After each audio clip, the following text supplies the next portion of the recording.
Okay, so a very good evening, I think I should say, because the majority of us are in places where it's evening already. A very good evening to us all, and thank you for joining this first webinar of the year for the NSC Glasgow branch here in the United Kingdom. We're very glad that you're able to make it. Thank you for joining in. It's not out of place to say Happy New Year at this point, because it's the first time we're gathering together this year. So Happy New Year to us all. It's still a funny year, just like the year before it, but we are hoping and praying that things get better as we go on. Today we'll be discussing something that is not exactly about COVID-19 or all of the immediate issues we all face, but this is something very relevant to all engineers and most engineering projects. And engineering is about making life better, so of course it's very valid at this time. Today we'll be talking about through live power plant integrity management, and our speaker who will be doing justice to this is no other but Engineer Danlami Embuka, whom I'll introduce later on. And in the program today, we'll be having a rather brief change in our rundown from our usual rundown. But before then, just some housekeeping rules. Please endeavor to keep your microphones mute throughout the meeting. And if you have questions or any inquiry you want to make, you can use the chat box that is there, and someone will get to it immediately. And the speaker as well will get across to the question and answer session and take whatever questions you post in that chat box. So we'll be kicking off with the welcome remarks from the chairman of the branch, and thereafter we'll take a couple of minutes to look at a recap of the activities of the branch in the last year. It's a pretty young branch. I think we're still the youngest NSC branch that was created last year. Well, one of the youngest NSC branches created last year. And we were able to do a couple of things to hit the ground running almost immediately after the branch was established. So we'll be recapping some of these activities and achievements of the branch very shortly. And then I'll introduce the speaker afterwards, and he'll give his talk for today. And then we'll have the time for the usual questions and answers and interactions and discussions. And then final remarks again from the speaker. And also, the idea of the final remarks is for us to have some headway of what we're doing with this knowledge, what we can do with it, how far we can take it further. Just not having it just as a webinar talk and then it goes into the air and ends at that point. So it's for us to begin to look at tangible ways to work on it right from this session itself, and also putting discussions forward for after now. And finally, we would have the vote of thanks and announcements in the closing for today. So I would like to welcome now the chairman of the branch, who will recognize the presence of important dignitaries that we have. I've been told we'll be expecting the national president of the NSC, Engineer Mohammed Bagana, SNSC, the chairman, who would also recognize his presence and the presence of all others who have kindly joined in this meeting. So I hand over the microphone to you now, Chairman, Engineer Dr. Oluseun Adediran, for your welcome remarks, and also to lead the other executive members in having a recap of the branch achievement in 2020. Chairman. Yeah. Thank you, Dr. Emmanuel. Thanks for for the sort of the introduction you've done there. That's fantastic. Thank you. Just sort of the data and safety side of it, just for us to calculate. We all know that the pandemic has changed the world, and things have changed. We are doing things differently now, and that's one of the reasons why.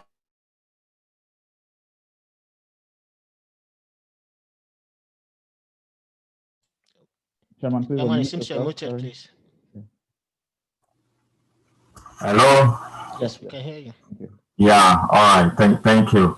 As we all know, the pandemic has changed the world. Things has changed a bit. That's the reason why we find ourselves using Zoom. And the COVID is still around. There's different variant that is just around now.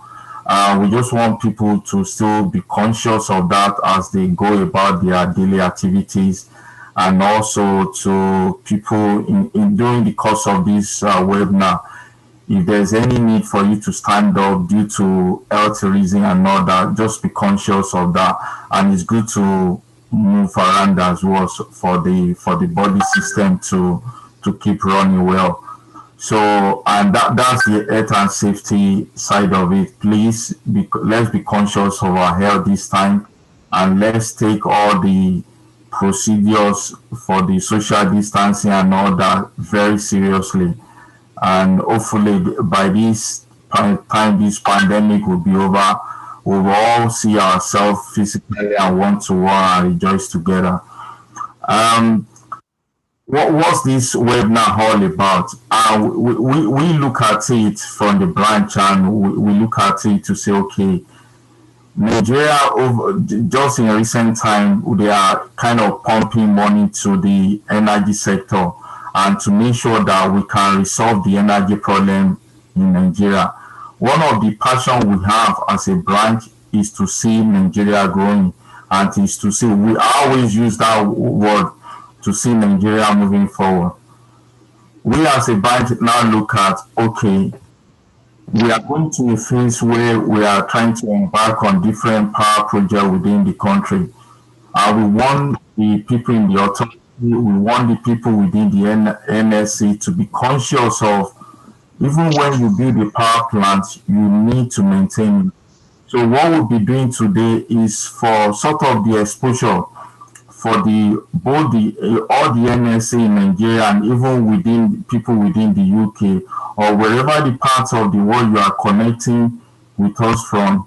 We want to really kind of unlock that area of the power plant maintenance, or I mean, to make it integrity sort of. So that's what the engineer Danlami will be doing today. Is going to just unravel that area and expose people, even people that are new in this area. However, we as a branch, as Dr. Emmanuel just said, we are fresh and the new branch.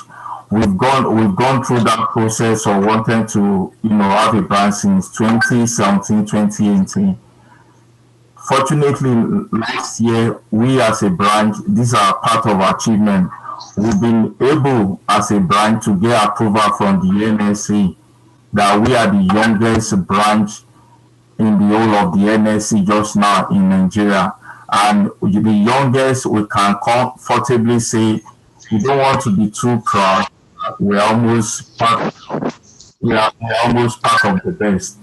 And thanks for everyone that's made their contributions to even you attending this seminar today. That's part of your contribution because right today. Thanks for that.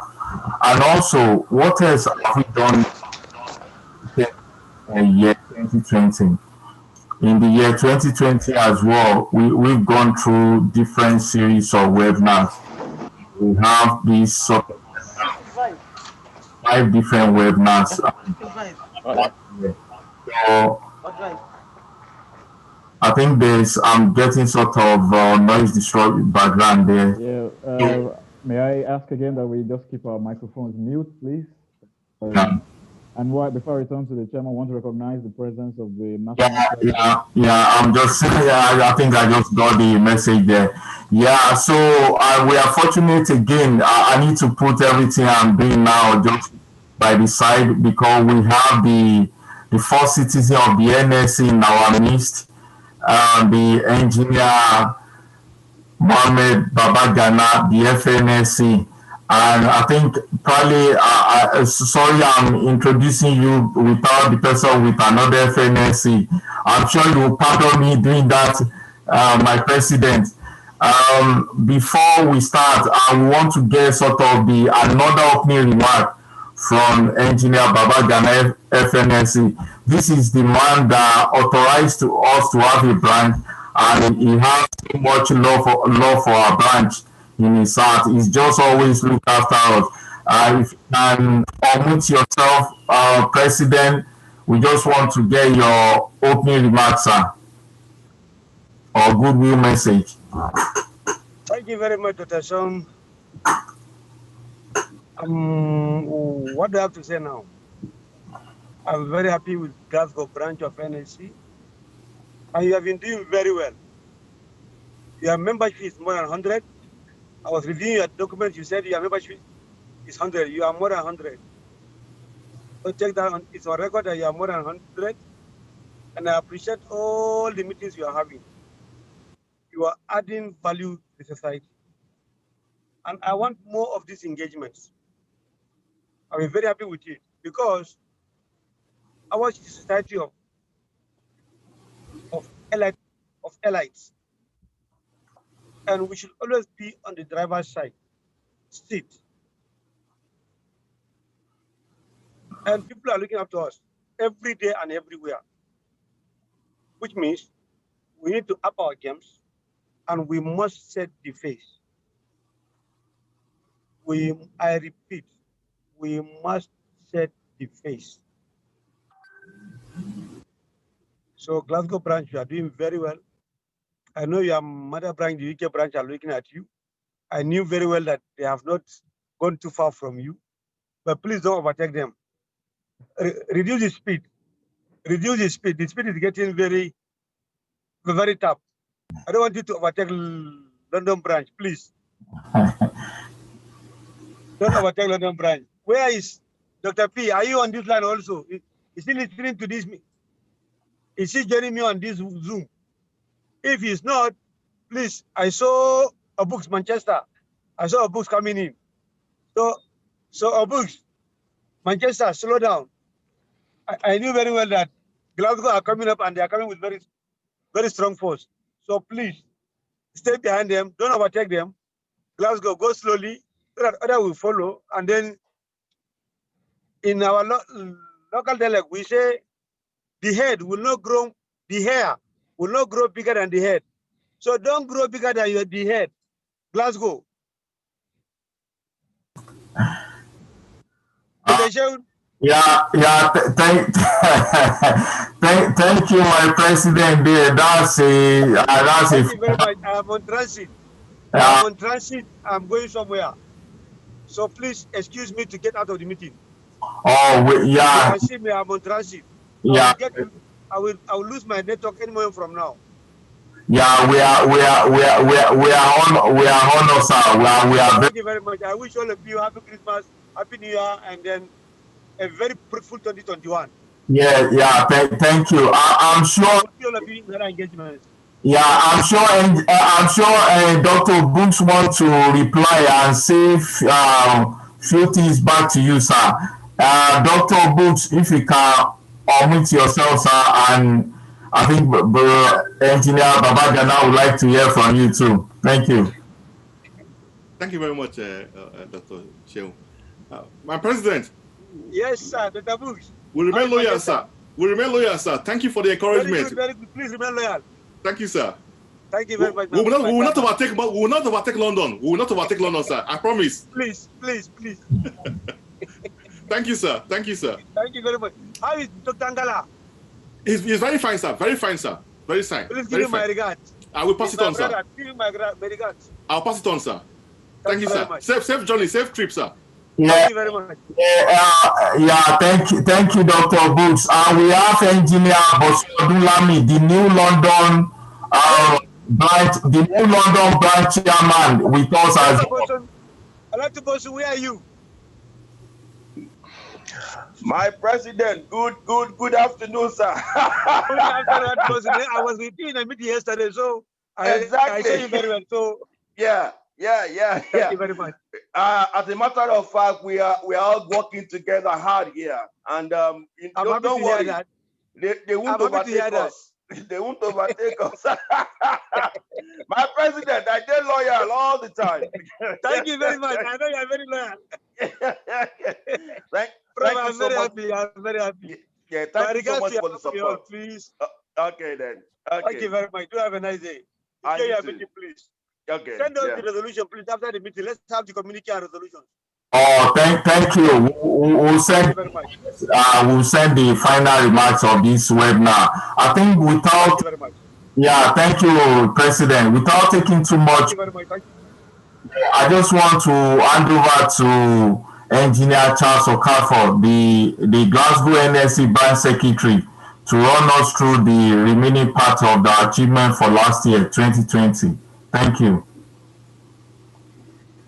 Thank you very much, Dr. Seun, and thanks everybody for being part of this first seminar webinar for the year. Yeah, all over the whole of last year, and we have managed to put in some energy to get some things done, and I'm happy with the level of achievement, and also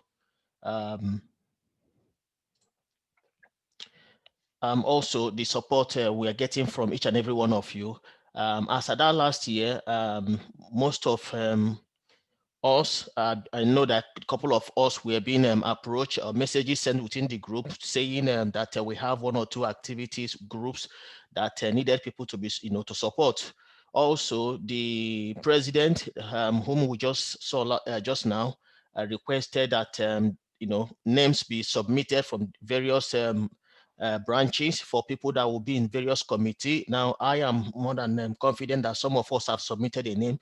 Now, from our branch, we were able to support the likes of the National Power Supply Committee set up by the NSC headquarters, Abuja. Now, this is an arm that is powering the 5-month special power vehicle set up by the president. So we happen to be supporting the president in that respect. So to me, it's a very, welcome development.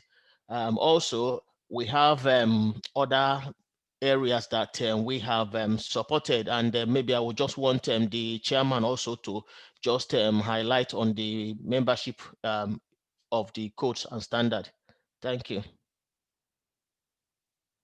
Chairman, it seems you're muted. Thank you, Engineer Charles. Thanks for that. I would like to call on Engineer Mohammed Babashe just to run us through our achievement in terms of the examiner and the code and standard, and same as our membership level. Engineer Mohammed Babashe, over to you, sir.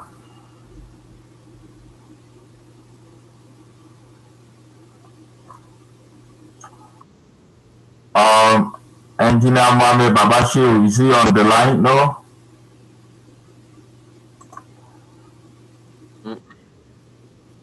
Chairman, I don't think he's online. He was online, maybe network.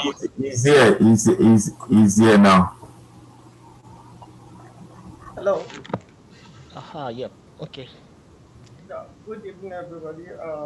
Mr. Chairman, Dr. Luasheung, our able chairman, Manchester branch, Dr. Obooks, and the new chairman of London branch.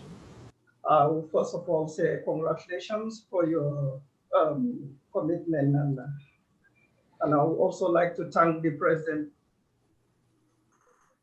and everybody that is here with us today. And then also I would like to thank our speaker, Dr. Danlami, and I would like to say welcome to Glasgow branch. We are part of the Code and Standard Committee. I think currently we have 4 representatives from our Glasgow branch, representing the arms of Nigerian Society of Engineers Glasgow branch. As part of the committee, I'm part of Nigerian Institute of Naval and Marine, and then Glasgow branch. We reviewed some codes and currently approve some codes back in Nigeria, like there's this current standard for shipbuilding under the leadership of ISO, and then Standard Organization of Nigeria. 2 weeks ago, we approved a code on building of barges and dredgers in Nigeria. And then there are some codes like mooring batters and other standards that were reviewed and approved. I think that's part of the code. And for the membership, like President said, currently we have 125 to 130 members on the Nigerian Society of Engineers Glasgow branch. Our target for the year 2021 is to at least have 100 membership added to this branch. And I think currently the registration is ongoing for the February diet. Please, for some of our members that are yet to register online, If they can please go online and register. That's all, and then thank you. Okay, thank you very much for that. So yeah, just a recap of the activities of the branch so far. Thanks so much to the chairman, the secretary, and the vice chairman of the branch. And another very warm welcome to all who have joined today, especially from our sister branches here in the United Kingdom. So as part of our achievements, we also have, we're very active in the social media space. We have a website up and running. We are on YouTube. We are on Twitter. We are on Facebook. You can follow and join and enjoy our activities and information from us on all of these platforms. And yeah, membership drive is going on. We've had branch meetings and registration is underway with the Scottish charities. And we have subcommittees already going on. So this is also an appeal to members of the branch to volunteer to join some of the subcommittees we have. So we're working, and as the vice chairman has just said, we'll be going on in full scale and full speed again in this year. Hopefully we don't overtake or get overtaken, but progress is assured. Right. Back to business of the day. I'll introduce the speaker for today's webinar, and thereafter hand over the microphone to him to begin the presentation. Sorry. So our speaker today is Engineer Danlami Embuka, and Engineer Embuka is a chartered engineer with the Institute of Materials, Minerals, and Mining. He's currently a senior materials and corrosion engineer with Dozan Babcock. He's a graduate of Ahmadu Bello University, Zaria in Nigeria, in metallurgical engineering. Following his mandatory NYSC National Youth Service assignment as a science instructor, he joined PSL Logistics as project analyst for the upgrade and commissioning of Owando Port Harcourt Terminal, Makoba Jetty. Thereafter, he gained admission to the University of Manchester School of Materials and obtained an MSc in Corrosion Control Engineering with distinction. He's also an alumnus of the University of Strathclyde here in Glasgow in power plants and systems engineering. He has been with Dozan Babcock since 2009 and is currently with the Asset Integrity Management Group, responsible for metallurgical condition assessment of high temperature and pressure components of power plants, petrochemical refineries, laboratory-based materials and corrosion failure investigations, remnant life assessment, and project management, and so on. He has been involved in providing technical consultancy to clients through live plant integrity management, as well as engagement on new builds. He's actively involved with coordination of in-situ inspections and outages of high temperature assets and providing guidance on plant life extension and remediation strategies. He's currently married with a wife and 2 kids.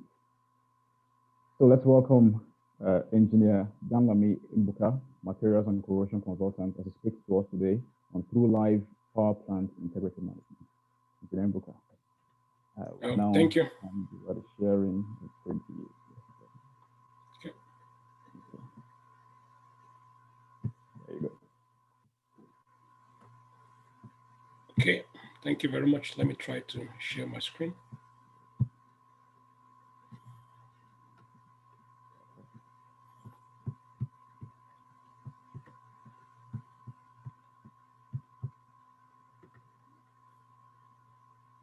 Okay, hope everybody can see and hear me. Yes, we can. All right, good. Yes, we can. Thanks for the introduction. Today I'm going to talk about what we're doing in terms of looking after our power plants, the integrity, and how we go about from looking after it, really. That has to do with currently, as Ima has already told you, I've been involved with Dozan Babcock since 2009. And I felt, just as the chairman has said, in Nigeria, this is one aspect where the country really needs some help with.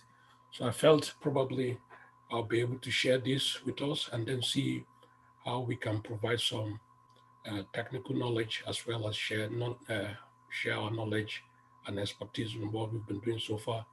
And then maybe it will help us to see how we can position ourselves to give back to the nation.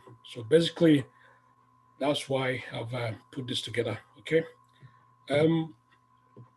I work with Dusan Babcock, as mentioned earlier on. Some of you might not know about Babcock and Wilcox. They are one of the people that started steam generation, producing electricity as far back as 1867. Our office here is set up in Glasgow, Scotland. However, we've got offices spread across the globe. And it's been formed by two guys, George and Stephen, George Babcock and Stephen Wilcox. However, even though we are based in the UK here, we've been providing services across the globe,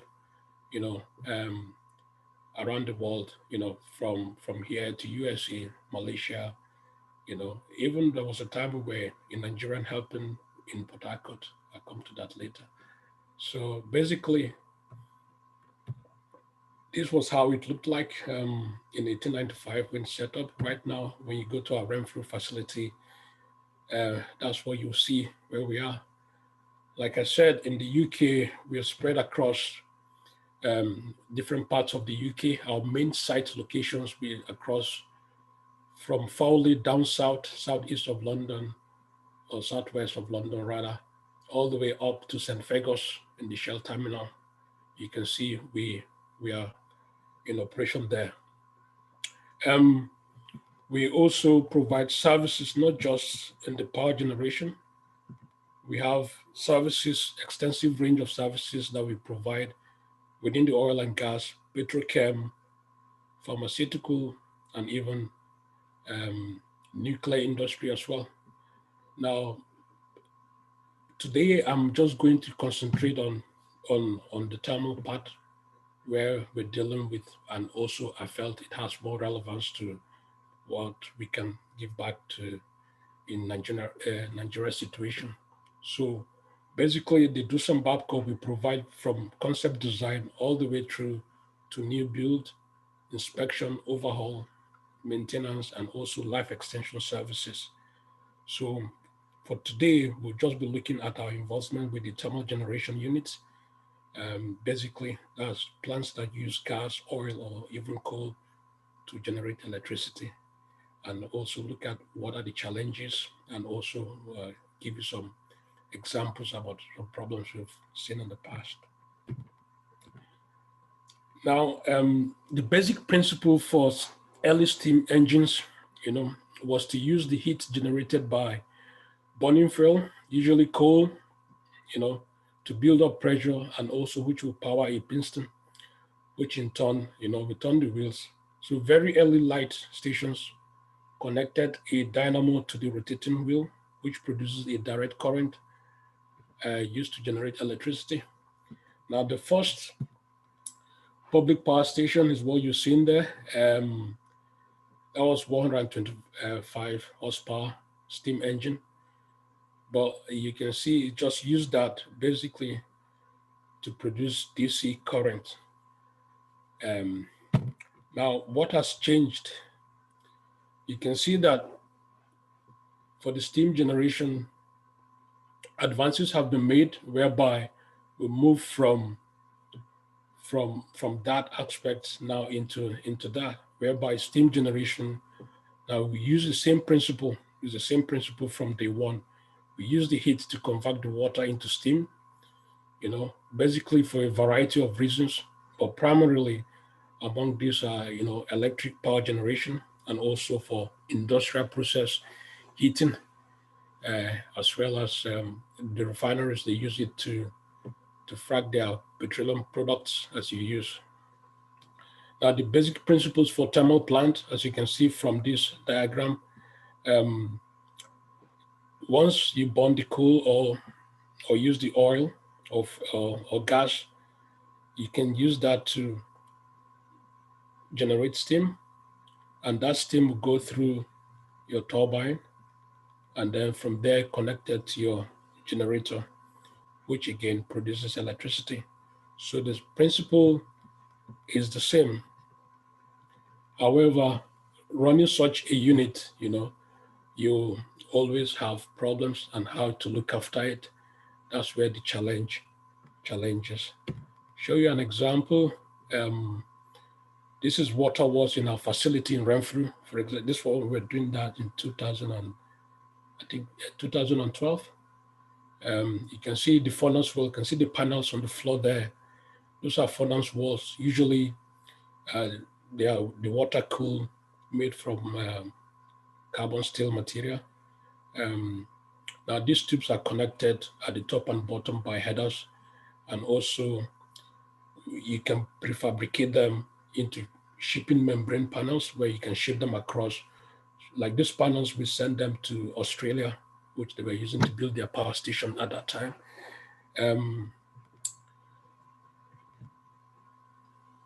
Now it uses the superheaters, independent, where again you can use that part of the pressure parts. And on the right-hand side, you can see an example of a header.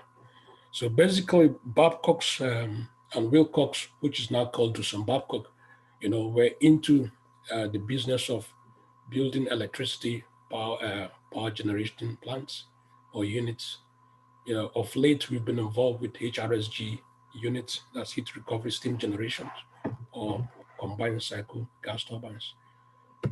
However, for today, I'll talk about basically the power plant, how we look after them, what are the key requirements, how we do that, as well as give you an overview of the life assessment of a typical boiler, which we call them boiler. And also I'll talk through risk-based approach, as well as how we manage defects, and give you a few examples. Thank you.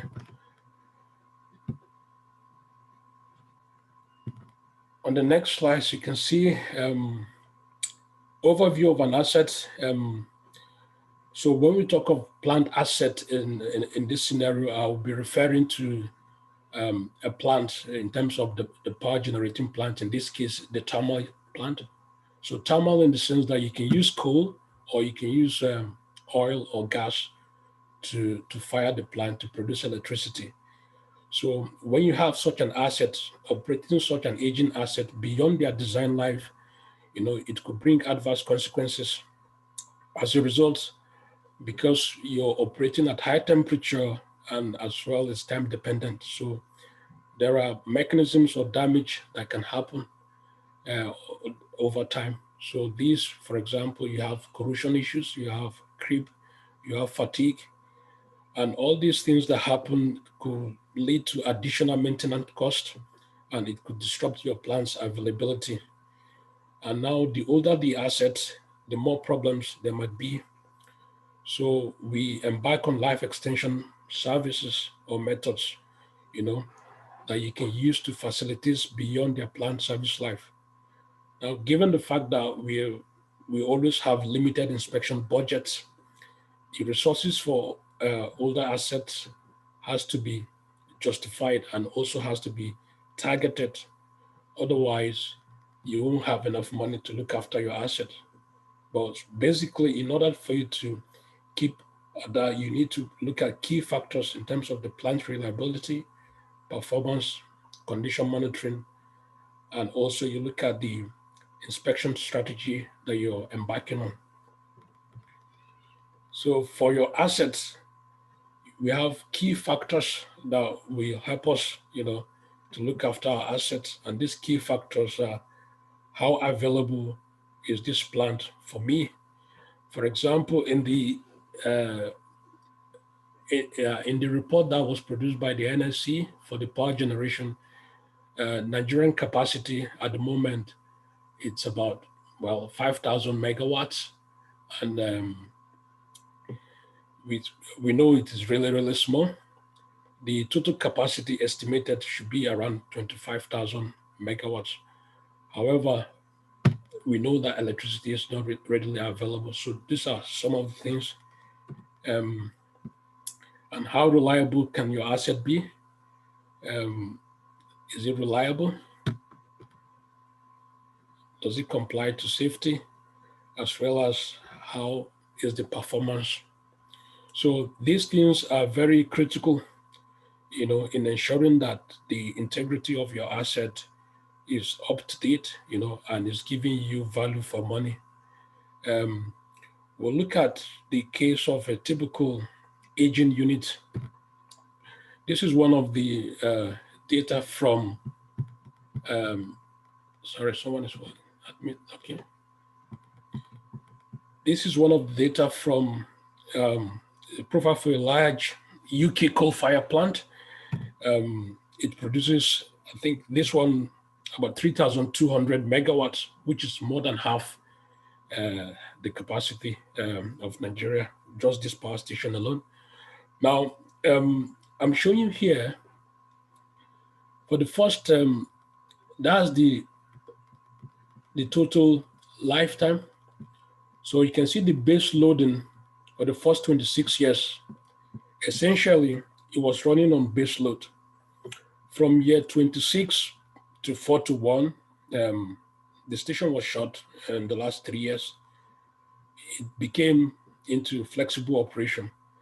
Now, what we mean by flexible operation is like when you allow the unit to go into 2 shifting modes, where the plant has to shut and start again, maybe twice a day. And the reason could be because of morning and evening peaks. In the morning, as you wake up, you want to take your coffee and all that, and tea, and on your gas, your heating on in your house. So the peak load is high there. And then, so for that, most of the aging units, they begin to have to, or they were mandated to go into 2 shifting mode. Now, when you go into 2 shifting mode, there'll be problems that we'll encounter. So basically, as your asset begin to age, you tend to have more problems as you go on. Now, the 2 shifting pattern, this is this year's data. So 2 shifting of steam generating plant, it increases your risk of damage to components from a number of mechanisms.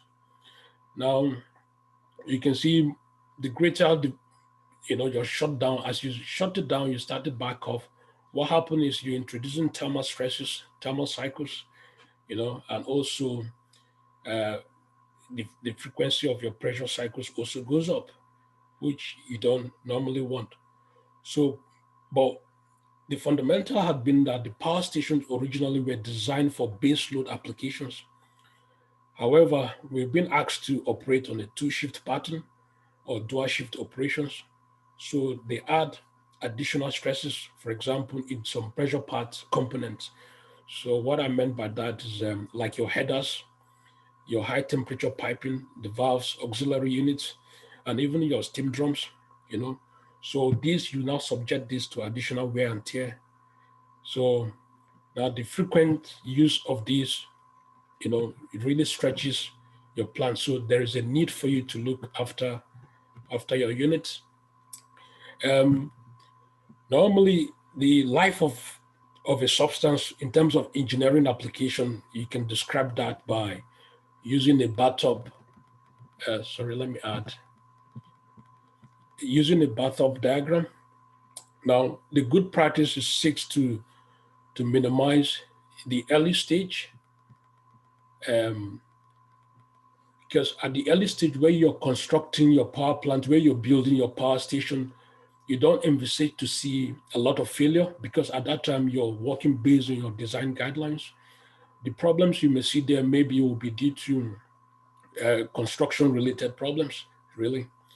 As your pipeline, as your pipe work is gone into service or your unit is back online, the failures become constant over time in the midlife. And towards the end of the life of your unit, you begin to see that there's increasing failure rate. So it is always important that you have confidence in your initial design, the knowledge of the risk factors that are there, and then also, have more or less like a background on some of the degradation factors. But these critical factors help, in providing effective plant management. However, aging, as my boss will always tell me, it's not about how old your plant is, which I'll show you an example down the line whereby you'll see there will be a plant which was in service just within months, it failed. And there is a plant that has been in service for over 20 years. However, so it doesn't have to do with this one is brand new, just like your car is brand new. You don't expect your car to fail in service, but it's how much you know about the condition and how that condition is changing over time. That is very critical in managing the integrity of your asset.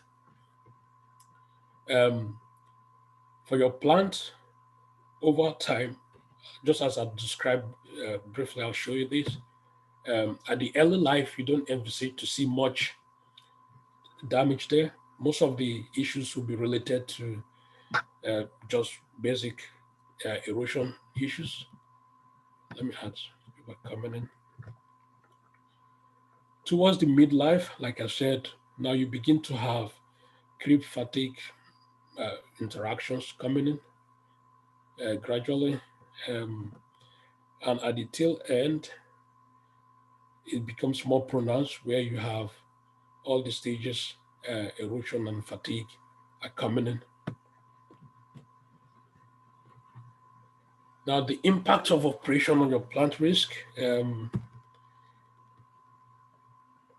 again, you can see through the midlife, fatigue starts to set in, again, because of your number of starts, they're going up. And then later on, sorry, let me add, more people are joining. You have creep will set in. I will explain it and I'll show you later on what it means by that, all this damage mechanism. So in other words, if you look at your design, your operation, you need to understand the behavior of some of this damage mechanism that is happening. If you have all this, you'll be able to predict and also be able to improve your plant safety. In other words, so how do we go about this? And one of the ways is the risk-based inspection approach, which most people do in any sector you are in. You always do your risk assessment before you start your work. And it's the same strategy whereby we use this RBI approach to manage the asset. The risk-based approach, basically, we get the data. What do we know about the plant? We try to study that. What will be the consequences? We carry out a risk assessment whereby we evaluate that and look at the consequences of failure as well as the probability of failure. From there, we'll be able to categorize them or form a risk ranking system. And from there, we can generate an inspection plan. And then we'll be able to put mitigating factors. So one of the ways is using this RBI, like in the oil and gas sector, for example, in the process sector, API 580 and 581 risk-based methodology, what we normally use or is applicable at times. The API 580 basically discusses description of minimum program requirements that will help you to qualify or establish your inspection intervals. But your API 581, it gives you the methodology, how for you to implement that. And then it gives you the detailed procedures. So for example, if you're looking for basic concept, API 580 would be a good choice. But if you're looking for detailed RBI calculations and the formulas, API 581 will give you the way to go about that. So what this means is that we use an optimized inspection plan based on the risk assessment with, of the equipment. And then once that is done, we have an integrated methodology that factors the risk into inspection and maintenance decision-making. Now, why we say integrated is because it's based on qualitative and quantitative. So the qualitative aspect has to do with experience. So for example, given that we are part of the OEM that build the plant, so we have like OEM knowledge where we'll be able to say, okay, based on our experience, this is what we envisage to happen or not. So we can factor that into and be able to come up with a prioritized list, that your station can use to create an inspection program so you can manage the risk of your equipment failures, within some level of acceptance. So more or less, once you do that, you have like a risk matrix, and within that risk matrix, you'll be able to develop an inspection plan, or also based on your budget to say, okay, how much do I have to do that? However, there are some things that if, let's say, the risk ranking has brought up some equipment that you need to inspect because of the level of damage or the known history, then those ones will have to be, you will need to do something about them. Now, for HRSG, that's heat recovery steam generator. Let's say we have so much to do on this. You have about 257 kilometers of tubing, 800 meters of header items. You have 80 meters of steam pipework, 1,300 tons of structural steelwork. Now the question is, what do we inspect? Where and when do we do that? How can we go about that? So basically, that's kind of where the framework is. So you don't expect to inspect everything. So for you to use basically an RBI approach is very key in that. So as you can see from this, the early life is covered by your OEM and your warranty. You don't have much really. And then when you get to your first outage, most of your inspection is 80% planned. You have about 20% emergent life, emergent works that you do. As your asset begins to age, you're moving from a prescriptive-based approach. You're going now to an RBI approach, whereby you want to do your life extension or any MRO activities. That is maintenance, repair, and overhaul is your MRO. And towards the later end, your asset begin to see more aging, and then you begin to have more damage that will occur to that. So it is key for us to understand that, because the older the asset, the more problems there might be. So the life extension helps us to minimize that. And what we tend to do is to help, plant owners and operators to maintain their plants as much as possible, as well as to comply with the regulatory bodies. And how we do this is using this RBI process. First thing we do normally is to do data gathering, knowledge about your process safety, about all the items you have. From there, we review the data and look at it, look at the metallurgy. The metallurgy in terms of looking at the materials of construction, because different materials behave differently at different conditions, is a high temperature and stresses. From there, we'll be able to envisage what kind of damage mechanisms that we'll see there. And then with that, we'll be able to tailor the right inspection to be used in that aspect. From there, what are the strategy that you would do? That will be carried out. And once that is done, if there are things that are found to be defective, or you need to do remnant life assessment, and then you can do fitness for service, as well as from there, that will give you some life extension onto your asset. And the process is, it's gone on and on, and then it's kind of interchangeable, whereby it's a combination of different engineering disciplines, where from the operation of your operational knowledge that you have from your asset all the way through where you can carry out repair, any mods or upgrades could be done. So you have one full, more or less like an APC package. So the next one, I'll discuss okay, slide was frozen, okay. Now, strategic overview for the plant. I'll just talk briefly on that, and then I'll show you how we carry about that. Now, the first thing, the plant design and operational review. So the key thing is for you to be able to get the understanding of impact of your operation. The time is based on two things: the knowledge of design and integrity of your risk. Let me add that. Sorry.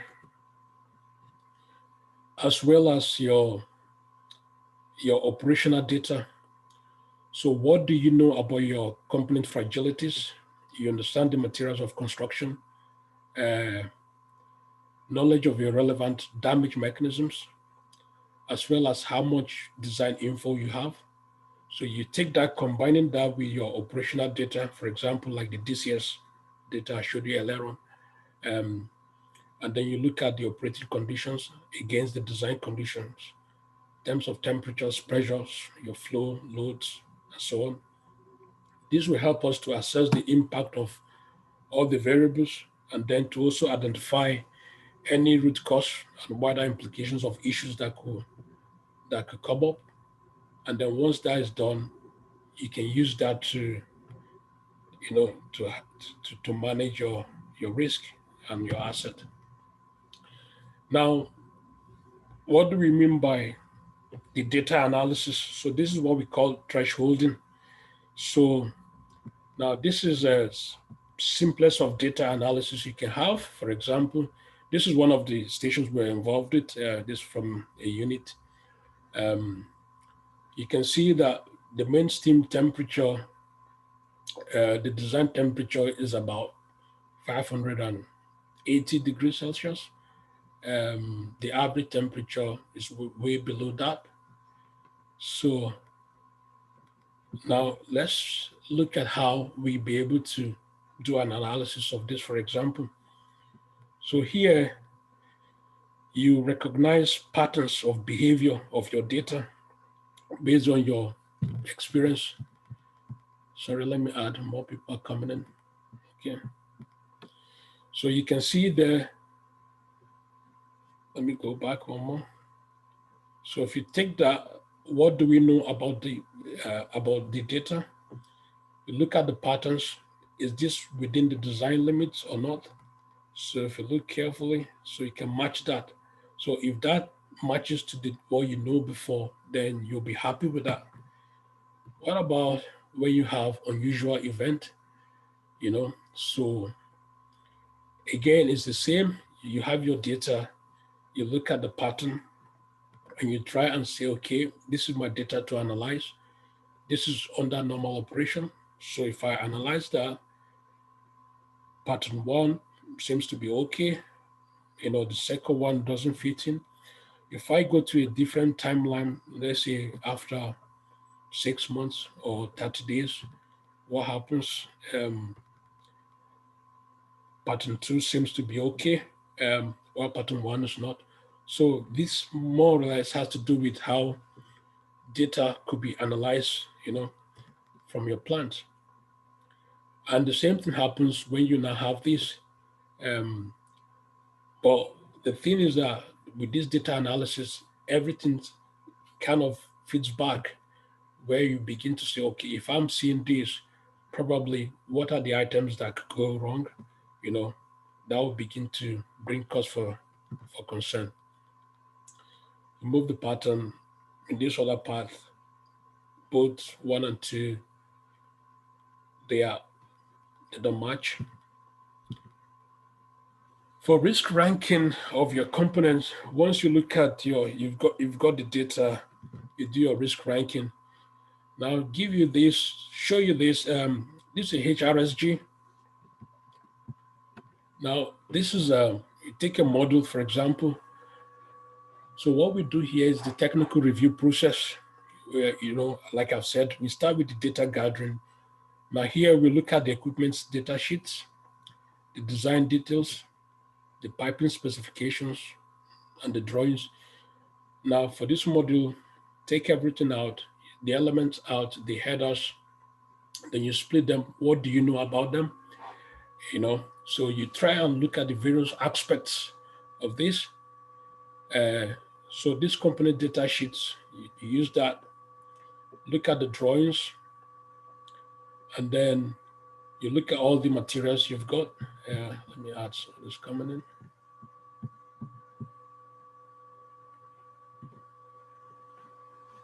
Okay, and from there, we'll say, okay, what do we know about that? And then we involve our technical review process is going on, what issues we have, and so on. Now, the analytical review, whereby we are looking at various aspects of the unit, based on the applicable damage mechanisms. Now, for instance, in the pressure parts, a lot of items will be suffering from fatigue, from creep, or other issues. And then a technical review will be performed, whereby we look at what are the problems, what are the concerns, or what are the known issues that we have in terms of in the past or not. So with this, we'll be able to use all that knowledge to be able to create an inspection plan,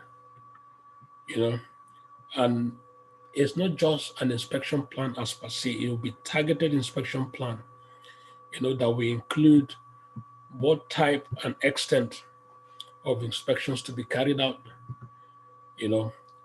type, for example, magnetic particle, conventional Ndt inspections, or RVI, or phase array, or any other type of inspections to be done, and which area to be done, as well as the coverage to be done.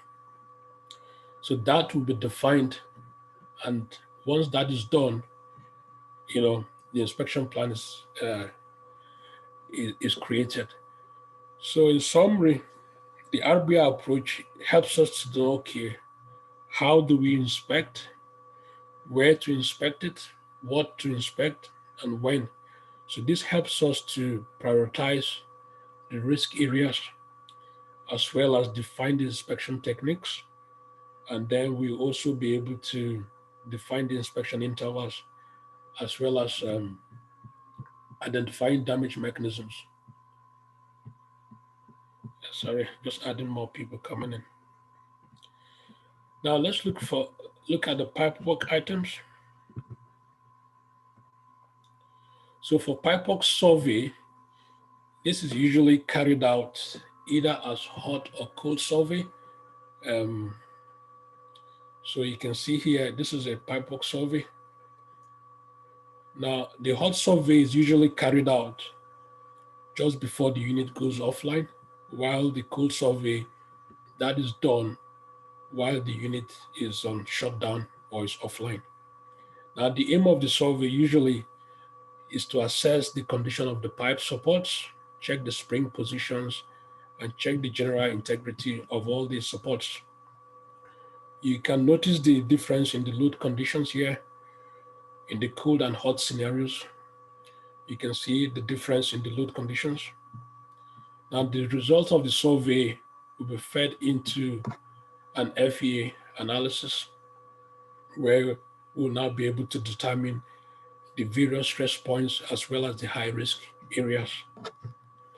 So that will help you in identifying what, which areas for you to be able to concentrate, because you won't just want to inspect the entire pipework.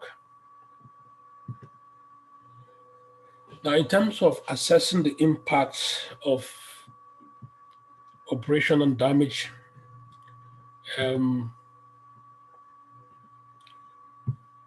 okay. Now, this is a typical natural circulation boiler,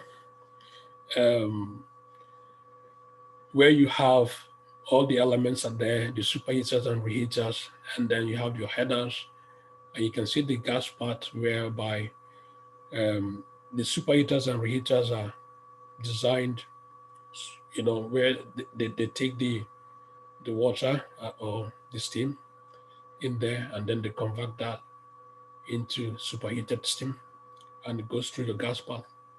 Now,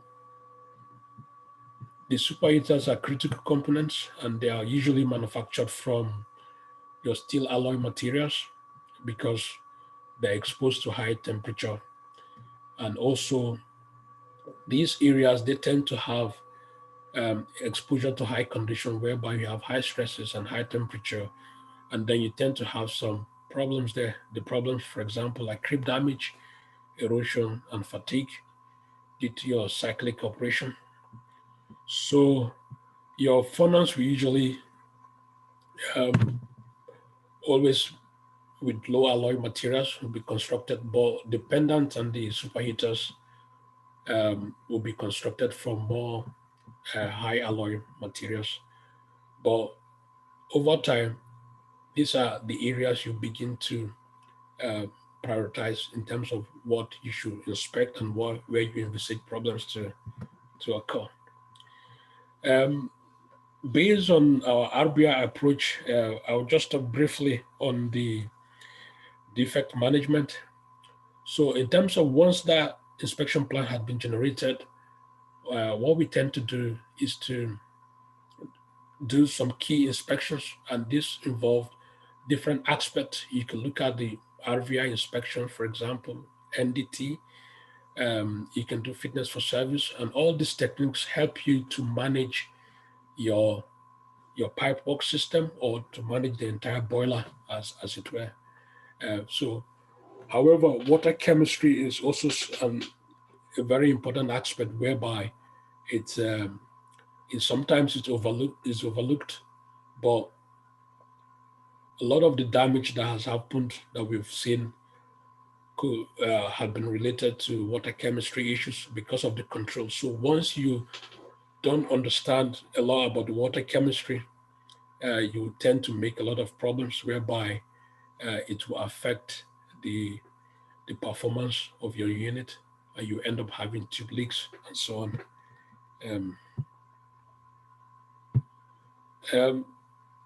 For the pipe work, for the welds or the pipe work systems, that are on the units. So let's say, for example, you have a number of items to inspect. Which ones are you going to inspect in order to get the high risk ones that will help you minimize any forced outage? Now, two primary categories that we use for welds, for example, in terms of the material damage, as well as in terms of the condition. For the material damage, we're looking at the potential for the welds, they are already exposed to high temperature. Now, high temperature here, what we mean is that anything you're operating over almost half the melting point. So for ferritic steel or the steel that we use in this case, we're looking at anything above 430 degrees Celsius. That's high temperature materials. Apart from that, you also look at how do you manage service-related damage over time. For high temperature pipe work, one of the damage that is always, that features mostly is a crimp damage, whereby we have crimp cavities form. If this place, hopefully. Now, for a pipe that is subjected to high temperature, you begin to have hoop stresses forming, as you can see.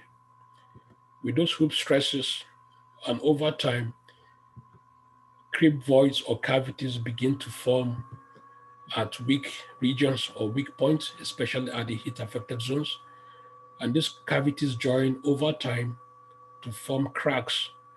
And then once you inspect it, the cracks, you find the cracks there during your Ndt inspection. So this kind of shows you how this, for example, this pipework will be limited by this kind of damage. In this instance, this is a type 4 crimp damage. For low temperature pipework systems, those ones that are below the creep range, so these items, they may not suffer creep. However, FAC is one of the factors that could happen, or damage that could happen.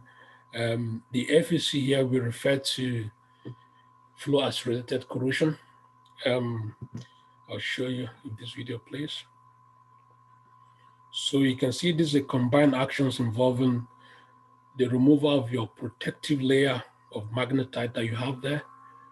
And over time, you begin to lose material, leading to wall thickness and even at times perforation. So this happens to carbon steels and low alloy steels. So FAC is one of the problems that it's very common in almost all process plants, not just thermal units. It happens we've seen it in the nuclear industry, in HRSGs, fossil plants, steam, CCGTs. FAC is a feature. So understanding why you are having this and also how to go about them, it's very key in keeping your units safe over time. Now, once you've done all this, how do you invest and plan for the future? And key strategic outputs that we'll look at is, for you to manage your power plant, you look at the key aspects, your boiler and the structure. You look at your drums, your headers, because these ones, they are the expensive aspects, and your manifolds, the combustion system, your tube life, as well as your pipework. So if you can look after all this, you should be able to ensure that the integrity of your asset, is well looked after, and you'll be able to have more reliability. For innovation, I'll give you a simple example of how, even after you've designed your plant and you've put that in operation, at times you can come back and discover that you've made a mistake somewhere, and then you will need to see how you can improve that. So let's look at some types of Ndt approach, as mentioned earlier on, for your targeted inspection.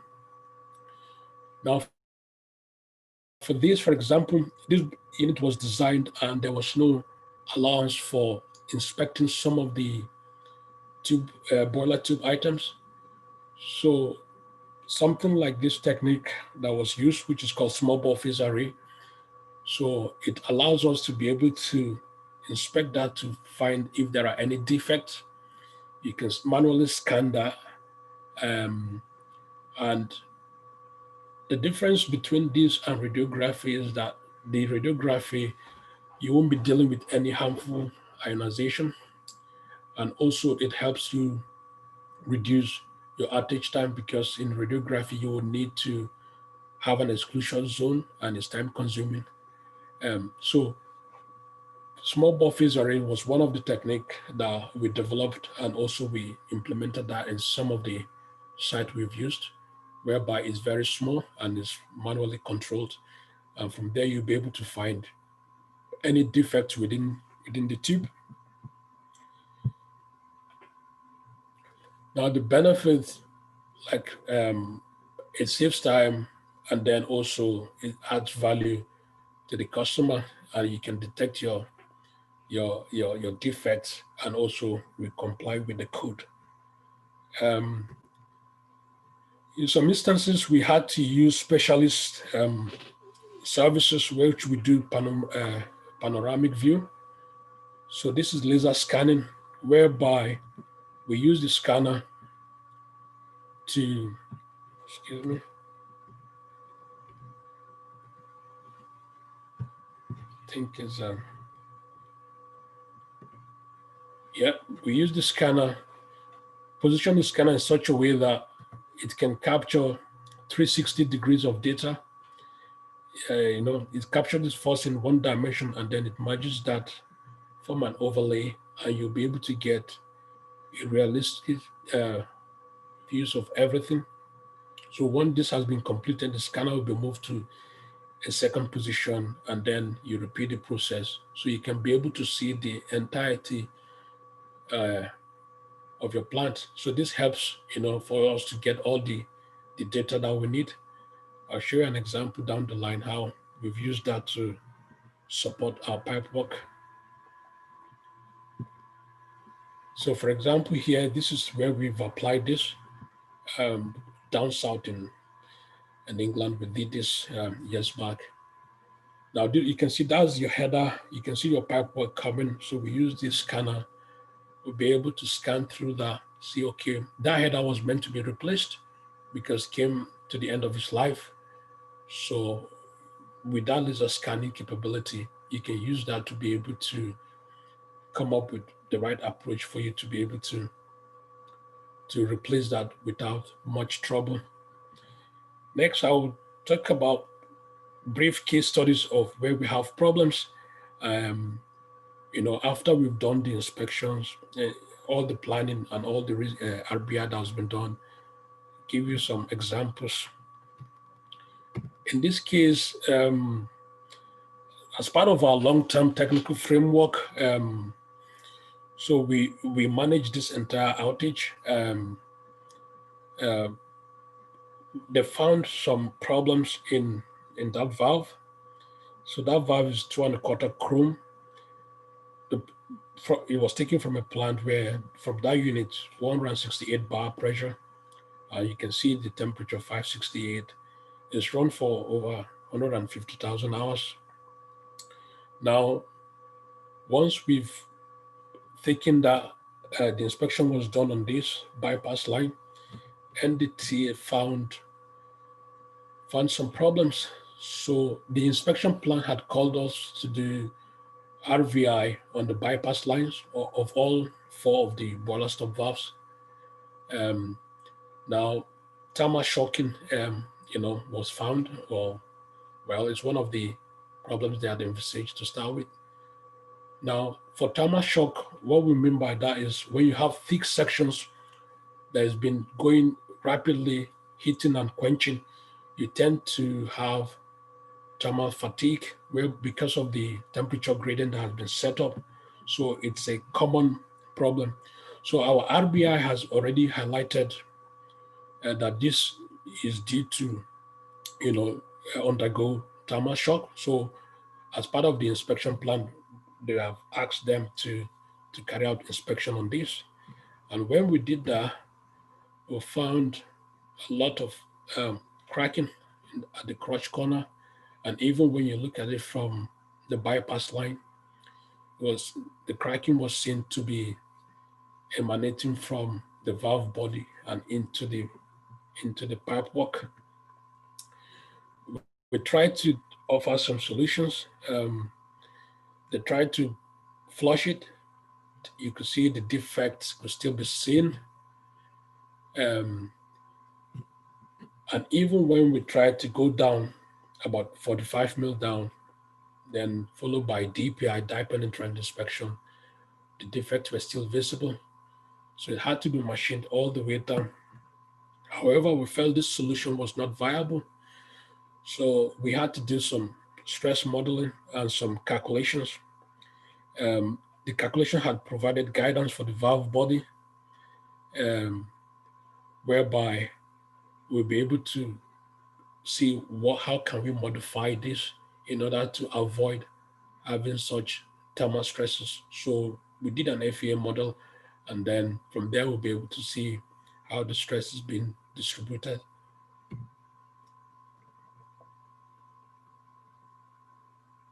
And you can see here on the left-hand side, that was the original one, and on the right-hand side, that was the modification that was done. Now, the reason why we did that is to avoid that thermal fatigue cracks or ball cracking or staggered cracking, as you can call it, by introducing that sleeve, that would take that problem away. So this is it, the repair that was done. Now, because they were in service, you couldn't do post-weld heat treatment. So we had to do temper build welding. It means that will save us time as well as save you time to do your post-weld heat treatment. So that was replaced. So one key factor for this situation was lack of understanding of the defect.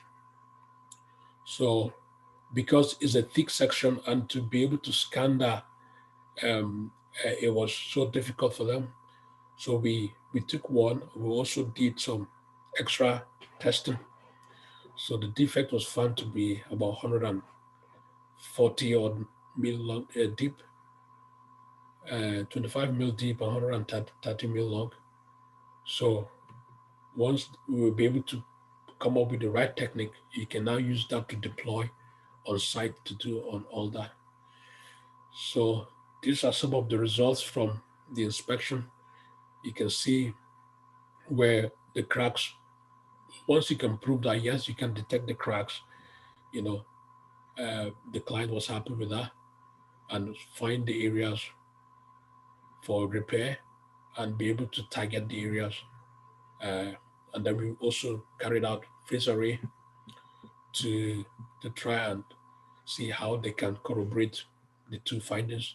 So you can use the phase array or the Fva approach to kind of synchronize that.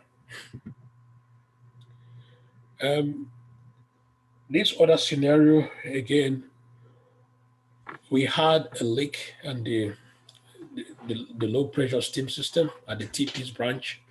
So once they've removed the insulation, we found some cracking in there. So now the thing is that once you find that, that means the unit has to shut down and had to be removed for analysis. So we now took that out to do a full detailed analysis on that. That was from one of our petrochemical units. That was what we found in the picture you're seeing now. That was where the leak had happened. You can see some erosion that taking place there from the leak.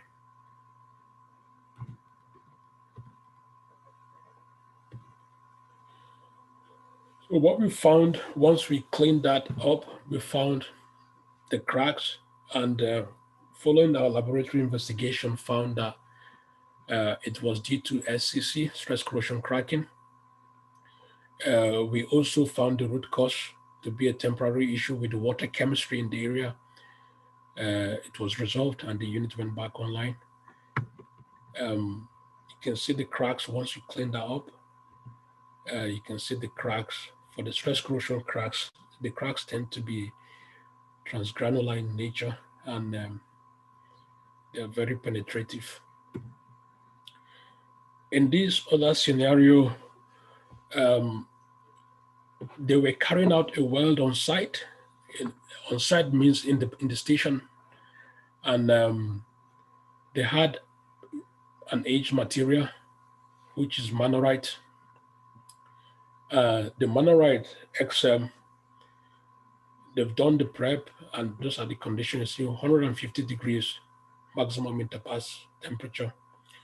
However, they found cracks, appeared on the material, and they sent it across for us, and they've asked us to involve. So we had to go to UAE to help them with that.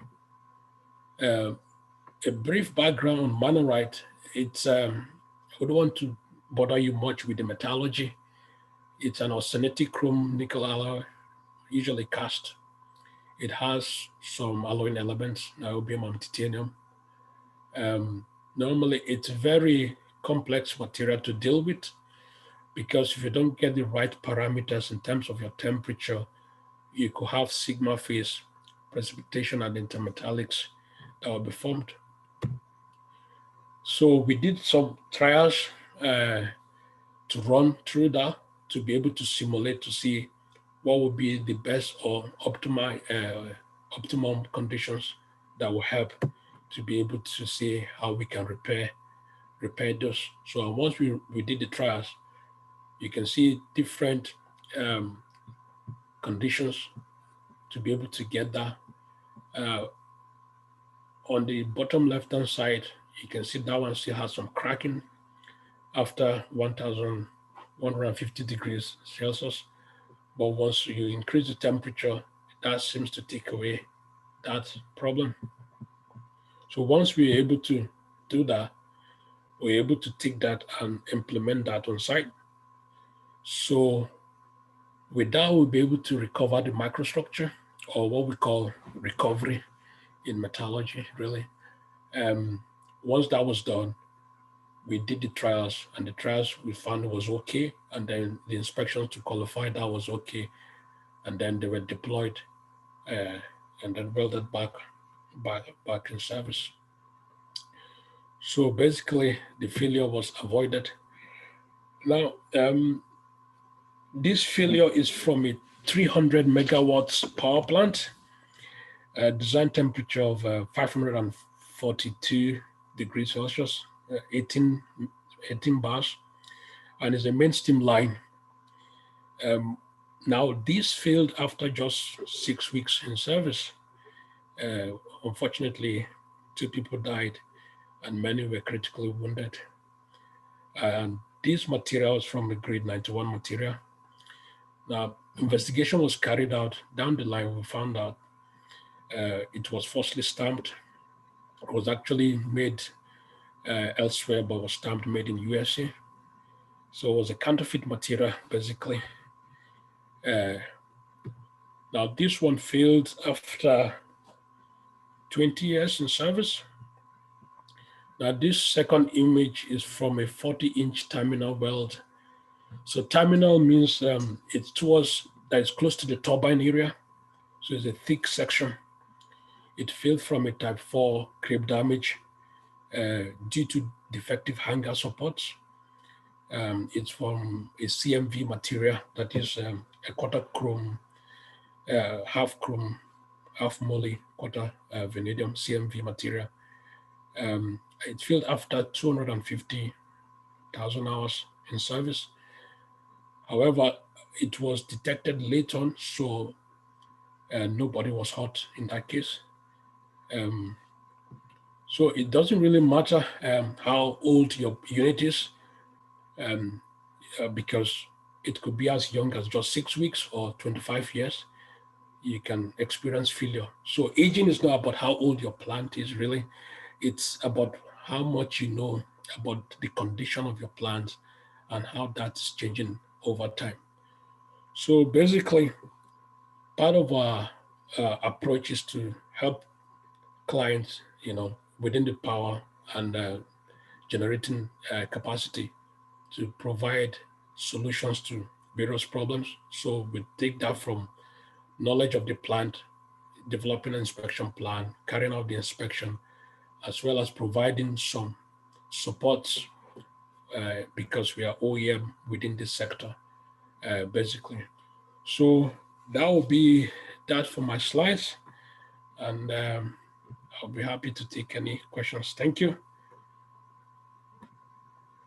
Hand over to Ima. Sorry. Thanks very much. Okay. Right. Okay. Thank you so much, Engineer Danlami, for that very thorough presentation. I won't waste much time anymore. I'll just hand over straight to my colleague, Engineer Sharp, who will be handling the Q&A session right away. Engineer Sharp, Engineer Sharp, over to you, sir. Thank you very much. What a very detailed. Let's appreciate, just before we go, let's just appreciate our speaker. I mean, we could just hands up or thumbs up or clapping or whatever. I know the chairman would talk a little bit on that, but it's good we just do it while hot. So questions, we have 1 or 2 already in the chat box. So if you're not using the chat box and you want to make your question, present your question verbally, you would just like raise your hand in the electronic system there, and I will get to, if we have the time, pick you up and then ask for your question. Or otherwise, you can just drop it in the chat box as well. Now, without wasting much time, we have first question here is saying, I guess it was talking about the system. The first question said, is the what we are describing climate friendly, or does it generate less CO2? That is to say, what's the carbon footprint for these systems? But I'm not sure which particular unit or system the question is coming from. But generally, speaker, Engineer Embuka, you can comment on the climate friendliness of the thermal generating units you explained. Then the second question. Okay. So maybe go with that. We have quite some questions here. Probably I can make a note on that, and then maybe we'll take 3 at a time. All right. Okay.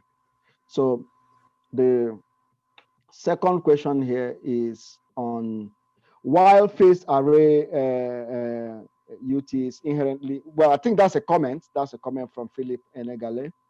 Talking about that while the phased array inspection is inherently safer than the radiography, it sometimes gives erroneous results. That is error in the reading. Yeah. So just to a comment there. Now, the next question, the one was environmental friendliness. The second question is, what are your views on pulsed radiography? Let me let you come in. Okay. In terms of the climate change question, as you can, well, in Scotland, for example, all the coal units have been suspended, as it were, whereby all the coal power stations in Scotland, the last one was Longanet, which was decommissioned in 2016. Because in Europe, they have, everybody has a quota in terms of how much for their CO2 emissions. Now, when you move from coal to oil and then to gas and then renewables, your CO2 emissions reduces as you move down the line. And that's why in the UK, there is push to build more nuclear units. Yes, for the coal stations, the main difference would be the emissions will be higher for coal units because your carbon footprint will be much. You'll need a bigger unit, bigger plants. But these days now, people build HRSGs. So the same thing like in Nigeria, we have gas units, and these ones are more compact in design. So the design will help you to know really your efficiency and also your emissions that you'll be releasing to the atmosphere. However, the greener alternative would be renewables like wind, or probably you go to the nuclear.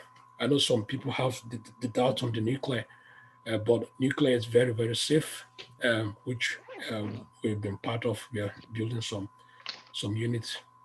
In terms of the NDT techniques, yes, phase array sometimes gives erroneous readings. However, before you start, you do some calibrations to start with to give you that confidence.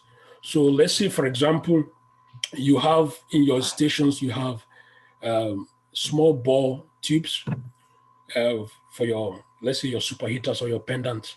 Now, if you're going to inspect them, what you should do, basically, if you're going to use phase array technique, you need to have similar ex-service materials, or you buy similar tubes, which you can run simulated trials.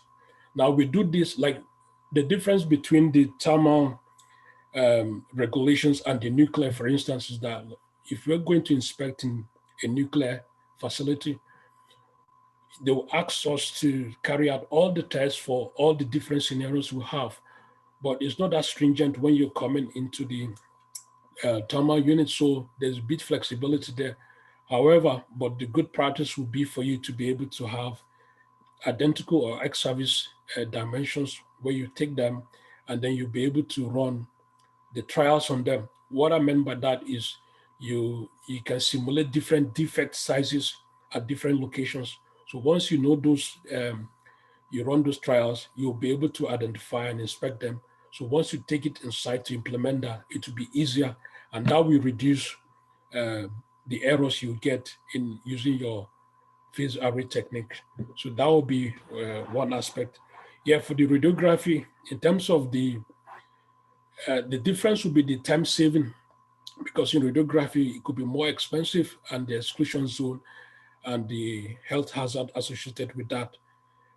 But phase array technique equally, yes, you can use that. However, you will need to run trials first. And the last question, Engineer Ogocha, what was that again? Sorry, remind me. The last question was on the, let me just, it was asking if you could give your views on pulse radiography.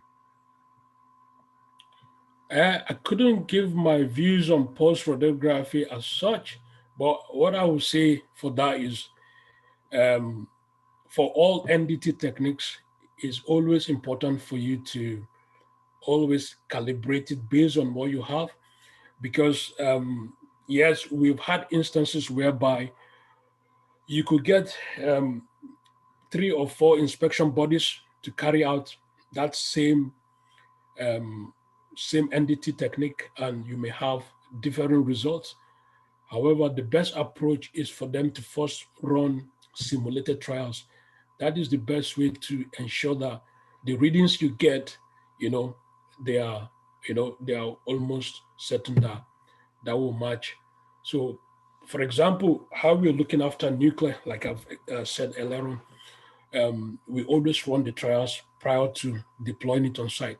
Sometimes we spend almost 6 weeks running simulated trials, in the lab situation before we even go to site. And once you're on site, then it will just be within a week, you do the job, but it takes you about 6 weeks for you to be able to prepare and get it right. So that's why for most of these NDT techniques, it's always ideal that you try to simulate them, and then you have different defect sizes, you play with them and be able to say, okay, yes, you can find them, you can detect them. And then once you can do that, you can deploy it on site. So that's why all NDT techniques, whether it is post or phase array, it's always good for you to have that system in place, because it's always tricky when you're deploying them on site. Okay. Okay, thank you. Another question here, quick one, is in event you are not the primary operator of the plant, but you've just been engaged to carry out, perhaps as a contractor, you're just there to do an asset integrity management. Yeah. That meaning that you were not, how can you influence, how would you influence the modification of the plant? The conditions in terms of just being a third party engaged to do the asset integrity management. Yeah, if you're a third party engaged in asset integrity management, yeah, it's tricky because probably you've been brought in to just do one aspect of, during the outage. However, it would be ideal that you try to liaise with the client, to say, okay, if you're able to provide more solutions to some other aspect, and then the client will be able to be keen on that. Because you're not the operator, you are a consultant, let's say, for example, for you to come to modify the plan, you don't have that. But however, you can do your own aspect. And then if you have, let's say, for example, because we are OEM, we have different parts of engineering discipline. So you have from inspection, from design engineers, and then we have guys that are just looking at the RBI database, and then we have guys that are on site deploying that. So if you have a bespoke package like that, you can sell the entire package to the client. However, most of the times, some clients tend to bring different bodies to do different aspects. So yes, there could be, you may not be able to exert your, to modify the entire plan, but you can start by modifying or fixing little bits, little parts that will fit into the greater system in the long run. Okay, thank you very much. Just a comment to our viewers. If you are in Nigeria, or if you are involved in the power plants, or any of our power plants in Nigeria, it would be good to get your question. I mean, there's quite some technical things going on here, but it would be good to get something from Nigeria. Now, well, next question, Engineer Embuka, is what is the difference between RBI, the risk-based inspection, and the condition-based inspection?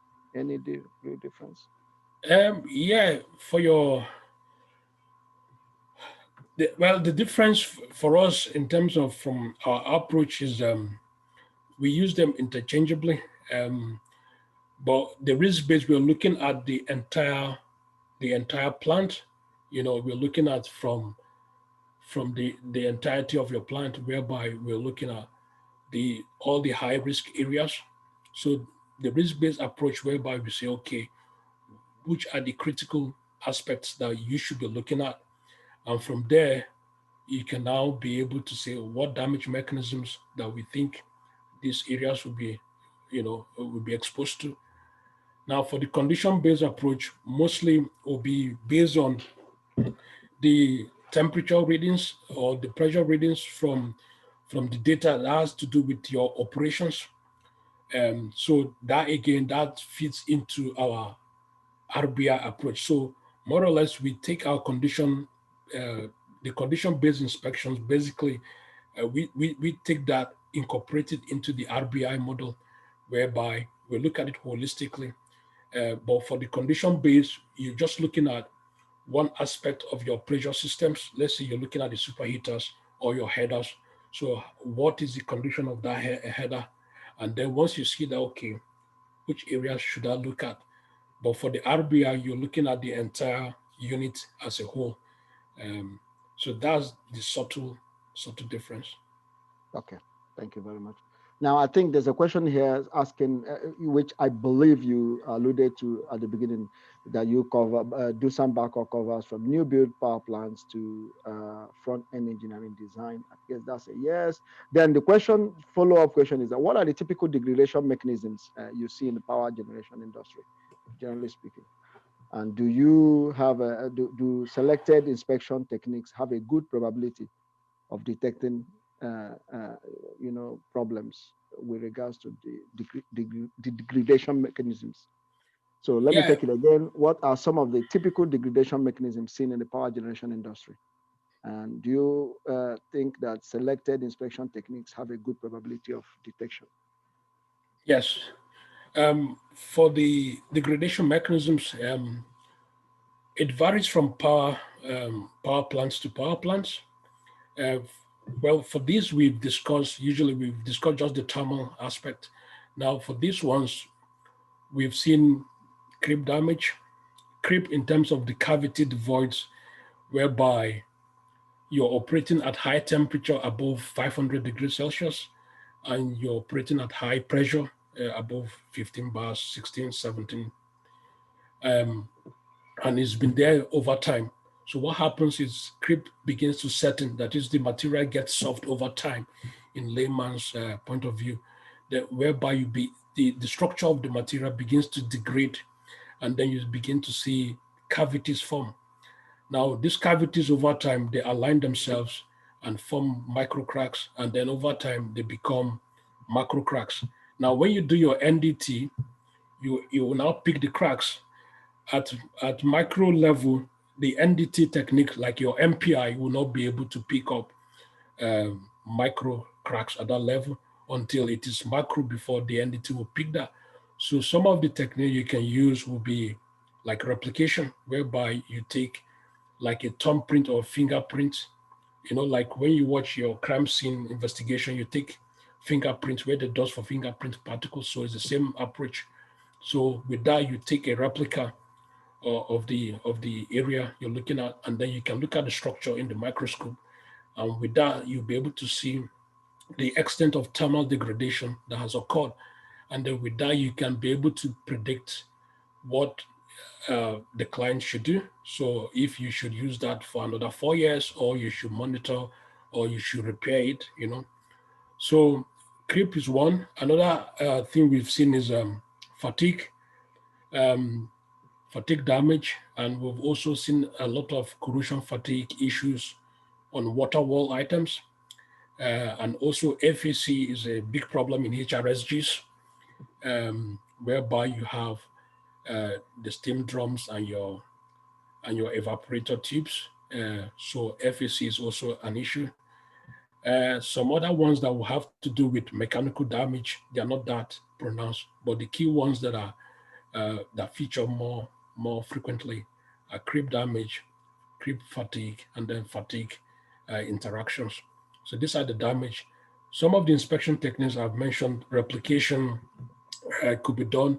Then Ndt inspections that we've talked about, like MPR, UT, phase array, all these ones are inspection techniques that will be done. But prior to that, you also do stress analysis that I showed you earlier on, whereby you look at the BIPOC supports, you do your FEA model, that will pinpoint high stress areas. And then you can use that to be able to see, because creep has to do with stress and temperature. So with that, you'll be able to know areas that are susceptible to damage. So all these things will feed in your assessment. Okay. Right. Please, let's give more room for people who can ask questions verbally. If you're there, all you need to do is just raise your hand so I can know you're there, and then I can get you called up for your question, if you may. But we have questions pouring in. So while we wait for people to raise their hands up for questions, can you throw more light on what Dusan is doing? 1 second. Just before you proceed to other and thanks engineer Danlami for that. That's a excellent presentation there. The RBI, the risk-based inspection, I'm just wondering, you reference the design code that needs to be used as 581 and 580, and based on some of the projects I was involved in some of the power plants as well within, say, Europe, for example. Let's use some of the one within UK example.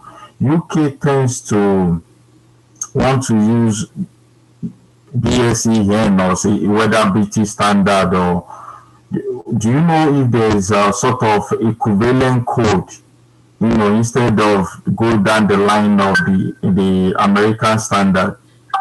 No, that one I mentioned for you, the API one, the API 580 and 581, mostly are applied for the process. Yeah, the hydrocarbons application. Chemical, yeah. Mostly, for example, refineries, and you can also use that in the pharmaceutical as well. But for the UK thermal generation, basically, most at times we tend to use the GenSIP guidelines. I don't know if you're familiar with that. Mm-hmm. Now, the GenSIP guideline is a conglomerate of all the power generating bodies in the UK. Back then, in 2011, where it was in the infancy, so all the power generation bodies came together. In the past, it used to be CGB. Now, then it became GenSIP. So they came together and said, how do we look after ourselves? Because there was no unique, codes for them to use. Mm-hmm. Now the codes only has to do with when you're constructing and designing, where you tend to use like your BS 111, 113, or your ASME or EN standards. However, when it comes to looking after you've built the station, that becomes a problem. So there's no unified code to say this, you need to inspect it based on this code. So that was when they came together and we created these GenSIP guidelines. Now in the GenSIP has to do with all the generating bodies back then. So you have the Scottish Power, you have RWE, and all the bodies that are producing electricity in the UK. So we came together and then we wrote the papers and kind of based on that guideline. So if you go across the power generating bodies, you see that the GenSIP guidelines tend to be familiar with all the units. So that is what they use in terms of looking after the unit once it's been built. But when they are building, everybody they tend to stick to the ASME codes for construction. But to maintain that, the GenSIP guidelines is a good way of helping out. But for the petrochems, they tend to use in the API modes. Why I mentioned that was because it's very unique in the petrochem because you're dealing with a lot of hydrocarbons and you have more regulations with that because the ASME tends to give you more leeway compared to the API. Okay. Yeah. Thanks for that. Thank you. Yeah. Let's get one more voice question from Fatima Meisale. If you unmute yourself, Fatima Meisale, I think that should be a lady, if I guess correctly. I think someone is raising his hand there. Okay. Yeah, that's Fatima. If you may ask your question, otherwise, I take it perhaps it's been answered. That was a hand raised before. And there is another name hand here. But please, if you make your name known, so we can call you by name. Okay, I think I saw John Opai. Yes, I think he's put his question through. Dr. John Opai's question is, does the array UT use conventional method or guided ultrasonic wave method? Which part of the pipe work do you inspect with the array UT, internal, external, or wall thickness? All right. For the small bore phase array, they use, we modified, that one is our proprietary tool that we use. We put it across the small bore, but the other ones, conventional, anybody does that. For thicker sections, you use phase array, but for the small bore, that one's it's like a brace. It's like, the brace that you can wear in your hand. So you wrap that around the tube, and then you use that. You can scan that, and then you can see that within that. So it's a small bore phase array. However, for the conventional phase array, you can use that in other thicker sections. But normal UT techniques, basically you can use that for your pipe work. But for the tubes, the ones that fail on site that are small, those ones, the small bore are much more niche to that. You can't, because if you're using UT there, you won't be able to get that coverage that you're looking for. So that is why that was designed for that. So that was a unique proprietary approach we used. Okay, thank you. There are quite a lot of questions here. What's the plan in place to avoid a scenario of substandard spare finding a way into the plant assembly, as it is in your narration? Yeah, we had a scenario where we were building for a client 5 years ago. Most of the parts were bought from elsewhere. So in building that, we had to we have material quality checks in place. So for example, when we were building that one, all the parts that came in to assemble that plant, we had to do our own quality checks. So there you have your quality engineers, we look at that, we look at the material certificates, and also you can run some bespoke tests.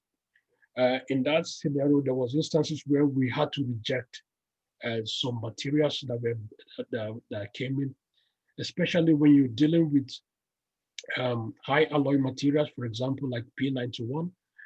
Those ones are very, very sensitive. So you need to subject that to additional inspection to reject that. So there are quality aspects that have to come into play. So in terms of, for example, you check the hardnesses, you can take some replica to look at the structure before you do that. Apart from the fact that you also visit them, so we've gone to China and Eastern Europe where they were manufacturing some materials to be there to witness them. So it's part of the quality assurance process. Apart from doing the assessment, because you don't just rely on the material certificates that come through with them. So sometimes it is not reliable. Like that case I showed you where that one failed after 6 weeks. It was stamped, made in USA, but it was in China, it was wrongly done. And so it was sad, in that situation. So yes, these are some of the ways you can go about ensuring that you have the right quality checks in place. Okay, I think because we're running out of time, the last two questions to come in here, we'll give one room for voice question from I Bello. thought you asked Fatima to... we can't get hold of Fatima since the hand was put down. Fatima, I don't think she's still there. Just this one, can you throw more light on this lifetime extension components, considering that power plants want to run on at lower cost? So it's just to give more light, throw more light on lifetime extension. And then, so while you're answering that, let's have Bello Omoregbe filled in his question. I think that will be the last. I plead with every other one who has questions. Perhaps what we are going to do is to respond to these questions. Yeah, for the life. Okay, so okay. Yeah, you can add your question, Fatima. Yeah, we can hear you now. Yeah. Thank you very much for this presentation. Thank you. Actually, my question is, I want to ask on a general note, how can someone reduce his carbon footprint? Because the organization I'm working there are like asking me what are the ways I think they could reduce their carbon footprint. Okay. Yeah, how to do it in general. Yeah, thank you. All right. Yeah, well, I'll come back to your questions, Fatima. In terms of life extension service, now when we talk of life extension is ideally when you build a power station or a power plant, in the past it used to be designed for 20 years, and then about 6-7 years ago, it was extended to 25 years design life. And now as we speak, there are units that have run for almost 40 years, So what happens is, you remember the first graph I showed you where you had, normally your plant was designed based on base load conditions, However, as it begins to age, you discover that one, you've had so many startup and shutdowns, so you've exposed your plant to different scenarios whereby you begin to see some damage manifesting. So damage in terms of you begin to see cracks, you begin to see force outages, tube leaks, and so on over time. So the life extension services will be whereby you'll be able to carry out targeted inspection for you to be able to say, okay, if you have a power plant that has done 15 years in service, if you have a limited budget, what will be the areas that you want to focus on, with your limited budget, to know that these are the highest risk areas. So when you're able to inspect those items and maybe you find damage in them and you are able to replace them or you repair them and then you return them back to service, then invariably you would have extended the life of that item. Now, for items that were designed, let's say for 200,000 hours, we've been able to manage them to reach about 350, 400,000 hours, almost twice their design life, going by that approach. For example, the Longane power station that was shut down in 2016, it was shut down after it's done over 280,000 hours. So at times you need to manage it towards the end of its life, So once you do that, you'll be able to extend the life. So basically, that will be the life extension services that we provide. In terms of reducing your carbon footprint, normally the efficiency of your plant, will determine how much emission you're doing. So, for example, in the UK here, the Scottish government took a holistic approach whereby most of the coal stations, or all the coal stations, were decommissioned. So we went greener. And so basically to reduce our carbon footprint. The reason is that if you have a coal station, the coal station tends to be bigger. It tends to, and then you're using your coal, so you tend to emit more. Your efficiency is less. But when you have a HRSG or a CCGT, it is more compact and smaller. Your efficiency is higher. Your carbon footprint will be lower. So in terms of your carbon footprint, how much energy are you needing for you to start up, and then as well as how much you're giving out? So is that balance you'll be able to find? So that is why at the moment, renewables will help us to reduce our carbon footprint. So if you go through the more hydro stations, or you're using nuclear, or you're using wind and solar, that will help you to reduce your carbon footprint. But the coal units usually are massive, and also you're emitting a lot of CO2. You could only do that maybe by trying to put some CO2 capture, whereby people do. We've tried that in the past.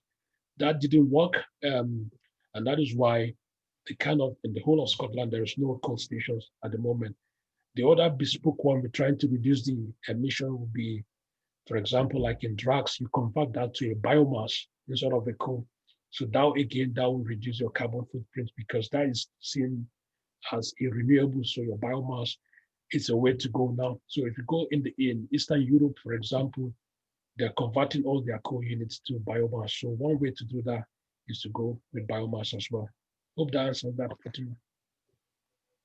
I think I will refer to President or Emma now, because I see 3 hands are still popping up and questions are still being raised. So do we have spend extra 5 minutes to deal with those questions, or we answer and send a response later? Emmanuel or President? I was just trying to prepare a poll to ask if people are okay to extend for another 5 or 10 minutes. It's been very interesting and interactive so far, and I think they're quite relevant to also. So do we add like just 5-10 minutes and take the questions? 3 questions. Now, 3 hands up just now. Okay, that's fine. Okay, I'm okay with that. Yeah, the only thing is, Engineer Danlami, I know you're a good teacher. You always have passion to get people through through giving them the knowledge. If you can just try just to, they can, pay your consultancy fees later on. So after this seminar, so don't give them too much information, Okay. It's okay. Okay, let's have in this order. Let's have these 3 hands that are up. There's a name there, Wima at NC, so NSC Wima, and then there is Bello, and there is Ikechukwu. These 3, please, in that order. Let's take your questions, and that will be to wrap it up. Wima.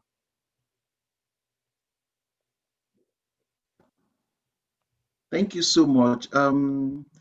Wow, it's nice. This is an interesting section of the NSC meeting that I have attended. Danlami?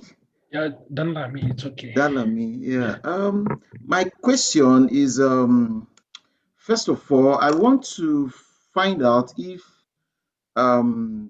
considering the fact that the materials you use in the plant design is a susceptible material to corrosion, which is the stainless, carbon steel, because that's one of the reasons why you're having fatigue, you're having the crack, you're having erosion in the system. So I want to ask, my question is, what's your plans for erosion mitigation in the system? And my second question is the valves that you use, considering another factor that most of the valves are not manufactured with carbon steel. So, and you know, dissimilar materials always have a crevice corrosion problem. So what are the measures have you guys looked at to mitigate such dissimilar corrosion in the system and erosion in your pipes? Because carbon steel is, you know, is highly corroded material. It corrodes faster, and considering the design life of the system. Thank you. So that others will get the opportunity to fill your question. All right. Danlami, please make note of that question. Then let's get the one in from Bello. Okay. All right. Thank you so much. If you could go straight to the question, please. Yeah, I'm going straight to the question. I have so many questions. Thank you so much for the presentation. Just one, please. Yes, I'll go straight to the one. Yeah. Like what? Let me just respond to like what he said. Talking about the similar material. It's carbonic corrosion, not crevice. Yep. That will cause carbonic corrosion. Now, do you guys consider MIC in terms of one of the damage mechanism when you're analyzing your ROBI? MIC, normally you have that when you have, it's more prevalent in petrochemical sectors, not in the thermal plant as such. Yes, we've seen MIC, but we're talking of your thermal plant that we discussed today. MIC doesn't feature more often. Where you have MIC, mostly has to do with your, with the downstream sector within the petrochemical units, where we have sulfur-reducing bacteria, so they tend to have cause that problem for MIC. So I speak to you, there's a case in point that we're working on one problem that came in that has to do with MIC. So for thermal plants, basically, mostly we don't have MIC as such in thermal units. Where you may have close to that will be crevice corrosion, which is again is very, very rare. So yeah, no, MIC is not really a problem. Now, in terms of the FAC that you mentioned in the other question, the FAC, well, when you design a power plant, right, a lot of materials engineers have gone through all the paperwork, through your FEED study. You've done all that. Now, FAC, you just can't eliminate that, even if you have HRSG or CCGT. Now, because you're talking of flow, it has to do with your flow. You're passing water through the pipe, so it's going at high pressure. And with that, what happens is your water chemistry is what really determines the rate of FAC that you see. Now, you need a certain pH, for you to be able to maintain or to minimize FAC. What I mean by that is that the magnetite layer you have in your carbon steel, right? That is supposed to protect your pipe from FAC. Now, when that magnetite layer is gone away, then you tend to expose the substrate, to attack, and that is when your FAC, becomes prevalent. So even when it's designed, that's the way you can mitigate that. Let's say, for example, for your riser pipes, where in the past they used to use carbon steel, but with recent knowledge, we've moved from carbon steel to using, let's say, P11 or P22.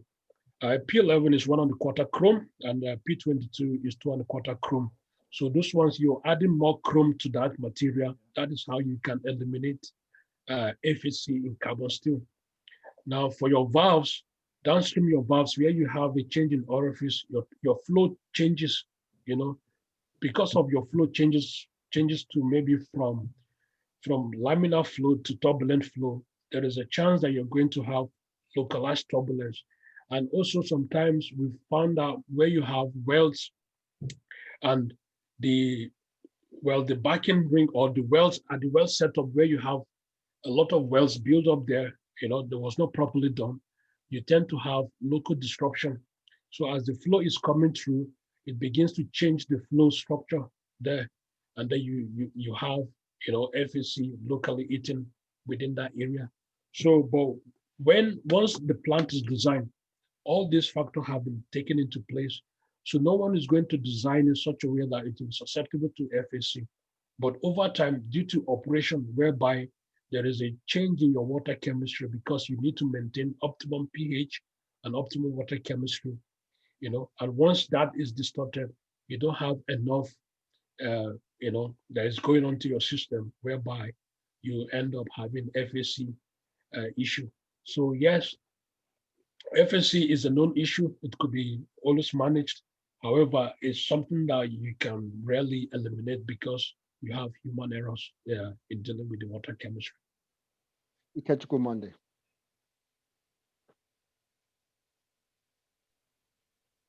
Thank you very much, Engineer Danlami. Let me go straight to the question. I want to go back home, Nigeria. Yeah. Based on my experience, power plants in Nigeria, the integrity of power plants in Nigeria suffer a lot due to unstable and great frequency, due to low quality fuel, and obviously poor maintenance culture. So taking these factors, what do you think could be measures that we can take, taking into consideration that we are faced with these factors that can help us, at least manage or improve the plant integrity of the power plants in Nigeria? Well, the first thing is to appreciate that, I'll give you an example because based on my experience in the UK with these things, Now, for the GenSIP guidelines that I talked about, now when you build your power station and then you start operating that, it is expected that after a certain period, you should have inspected all the wells within your pipework system, for example, let's say after 10 years, right? So for you don't wait till year 10 before you inspect everything. So you start from a prescriptive approach that I explained earlier on, whereby you do just, let's say, 10% on the first year, first outage, maybe after 4 years. And then in your next 4 years, that's after 8 years, you're doing 20% of wells that you have, you're inspecting them. So the thing is that if you have to wait until something goes bad, you end up seeing that you will have done much more damage to other areas. So that maintenance culture, we need to imbibe that. We don't have to wait, fire brigade approach, because as for you to be able to have reliability in your system, you need to check that it's okay, just like you have a car. Once winter comes, you need to check that you have enough windscreen, for example, within your car. Otherwise, you won't be able to drive when the conditions get very bad. So it's just that I think has to do with a cultural thing whereby we tend to wait till everything gets down. You say, oh, you've turned on your power station, it's running, it's fine. You leave it on for 10 years without statutory inspection. It's not nice. So normally, as a rule of thumb, in the UK, we tend to do statutory inspection every 4 years, which is a major inspection. And sometimes they tend to do interim inspection after 2 years, where they look at key areas, or areas that have known issues. They tend to just do those maybe on that small window within 5 days. They can do that. But the major outages are always done within 4 years or 48 months period, which is cut across between from Scotland, England, here, or all the way to Northern Ireland that I've gone to, we're all unique in that. So every 4 years, major outage is done for the unit. So I think if we can imbibe that culture whereby we put that as part of integral aspect, whereby inspection is not an option, even though you don't find, let's say you don't find anything when you do the inspection, it doesn't mean that what you've done is wrong. It means that next time you're moving elsewhere to check the other areas that you've not checked. And that will help you, give you confidence in your unit, and also ensure that you'll be able to know areas that have problems and you can address them over time. So I think it has to do with, well, I would say maybe cultural aspects, that we just need to imbibe that culture that yes, we take that as part of it. We don't have to wait till it breaks down before we fix it. I don't know. Thank you very much. Yeah. Thank you very much. I'll pass on to Emmanuel now. I think we Yes, thanks so much. I mean, I wish we could just go on and on, because clearly it's a very interesting topic, very engaging. I see also from the chat, Engineer Danlami, you already have very, very positive feedback. I think you can go to bank with this feedback. Thank you. It's very highly technical, and you have managed it so excellently.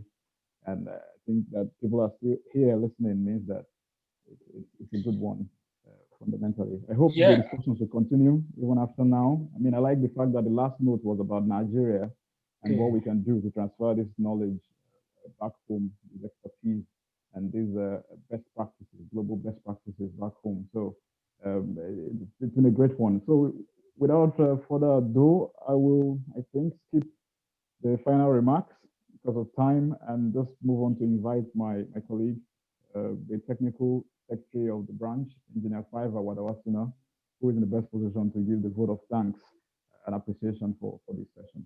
Engineer Fva. Thank you, Engineer Ima. First and foremost, I would like to, I think it's fair that I start with Engineer Danlami.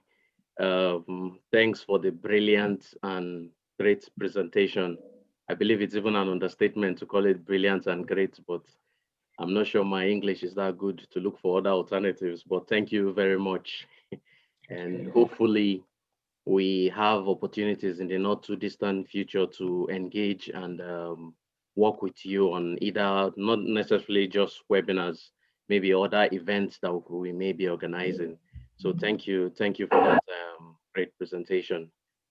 I also like to thank all the attendees who have been able to make it to this webinar today. I hope, like myself, you've all been able to gain a thing or two from this presentation. And thank you for your participation and for your questions. Like my colleague mentioned, if your questions have not been answered, you can send it over to our email in the branch inbox, and we'll see if we can try and arrange for answers to them. I would also like to thank other ESCO members from other branches, and particularly our president of NSE Nigeria, who was able to grace us with his presence. Finally, the last but not the least, my colleagues of the Glasgow branch executive committee, whom I work with regularly. We're always brainstorming and seeing how we can come up with events and webinars like this that can be engaging. So thank you and well done, and we look forward to working together to be able to present or arrange for more presentations like this that everyone would enjoy. So thank you very much, Engineer Danlami, and to everyone, I say I hope you have a great weekend or the rest of your weekend. And please remember, stay safe, social distancing, wash your hands, wear your face masks, and please keep safe. Good night, everyone. Thank you. Thank you very much. Thank you very much. Yeah. Nothing more to add on my part. Engineer Danlami, you wanted to say something? Yeah, no, what I wanted to say was that I know we looked at the thermal power plant. I said maybe down the line sometime, what I could do, because I found a lot of questions people were asking about damage mechanisms.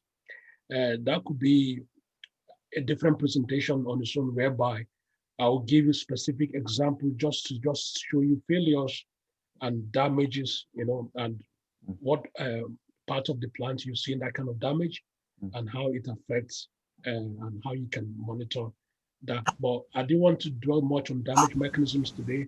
I just give you a few examples, but maybe down the line later on sometime we could discuss about damage mechanisms, as well as some people have talked about looking at material selections and in terms of how do you be able to get materials to improve efficiency of the boiler. At the moment, we are working on USC, that's ultra supercritical boilers for the next generation. And at the moment, the key one we're working with is ITA in France, where we're doing plasma technology. We're trying to bring up solutions for the next 20 years that will be implemented. That would do with plasma is above nuclear fission. It's called what we call nuclear fission. Maybe some of you have heard of ITER. If you just type ITER, ITER, you see that. That's what I'm working on right now. It's like science fiction, but it's very, very good. That will help to reduce carbon footprint down the line. Yeah, thank you, Engineer Danlami. Thanks for that excellent presentation. Just to, in case people, especially people connecting with us from Nigeria, please, if there's any power issue and all that, and you kind of have direct contact with the companies that engage in the power projects in Nigeria, Glasgow branch, as you can see, is the center of excellence when it comes to the knowledge of engineering.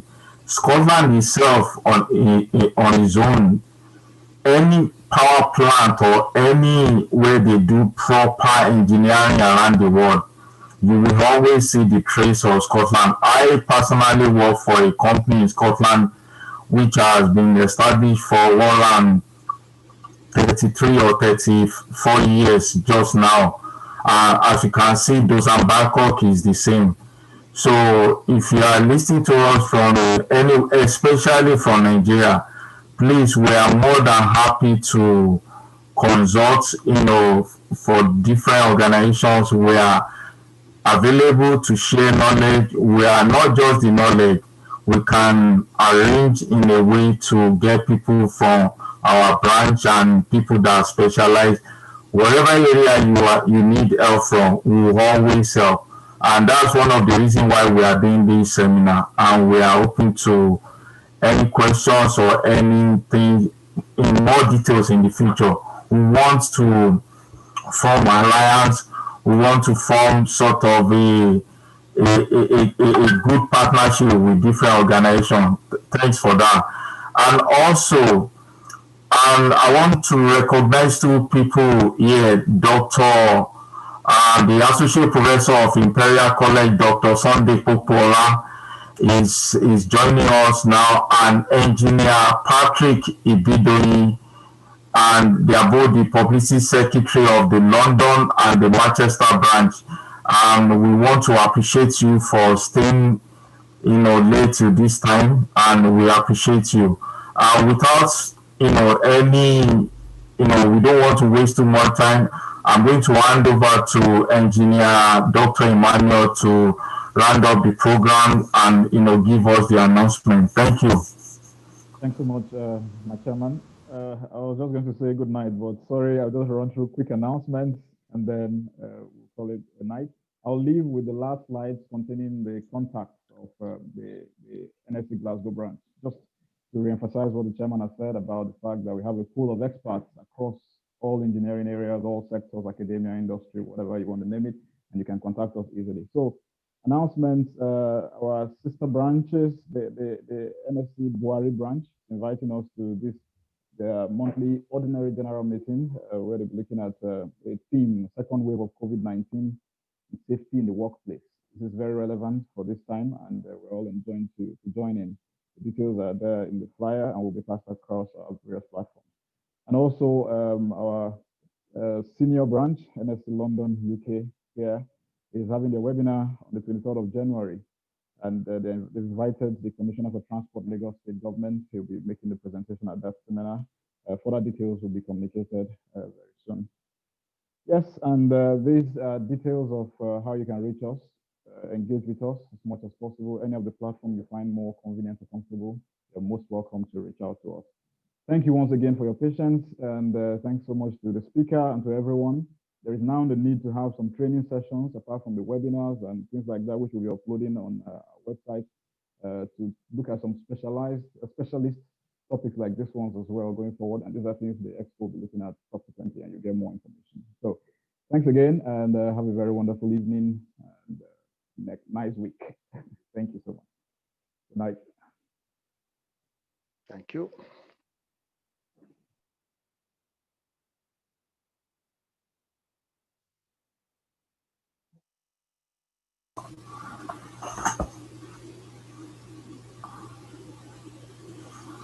Thanks, everyone. Thanks for joining. Thank you, sir. We appreciate, sir. God bless you. Good night. Thank you.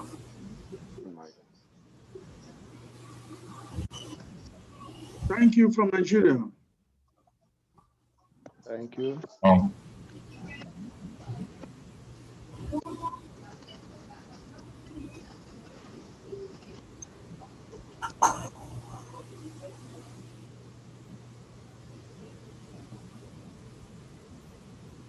Thank you. Thank you so much. Thank you so much for the nice presentation. Excellent presentation. Thank you. Thank you so much. Thank you, Engineer Fatima. Thanks for joining.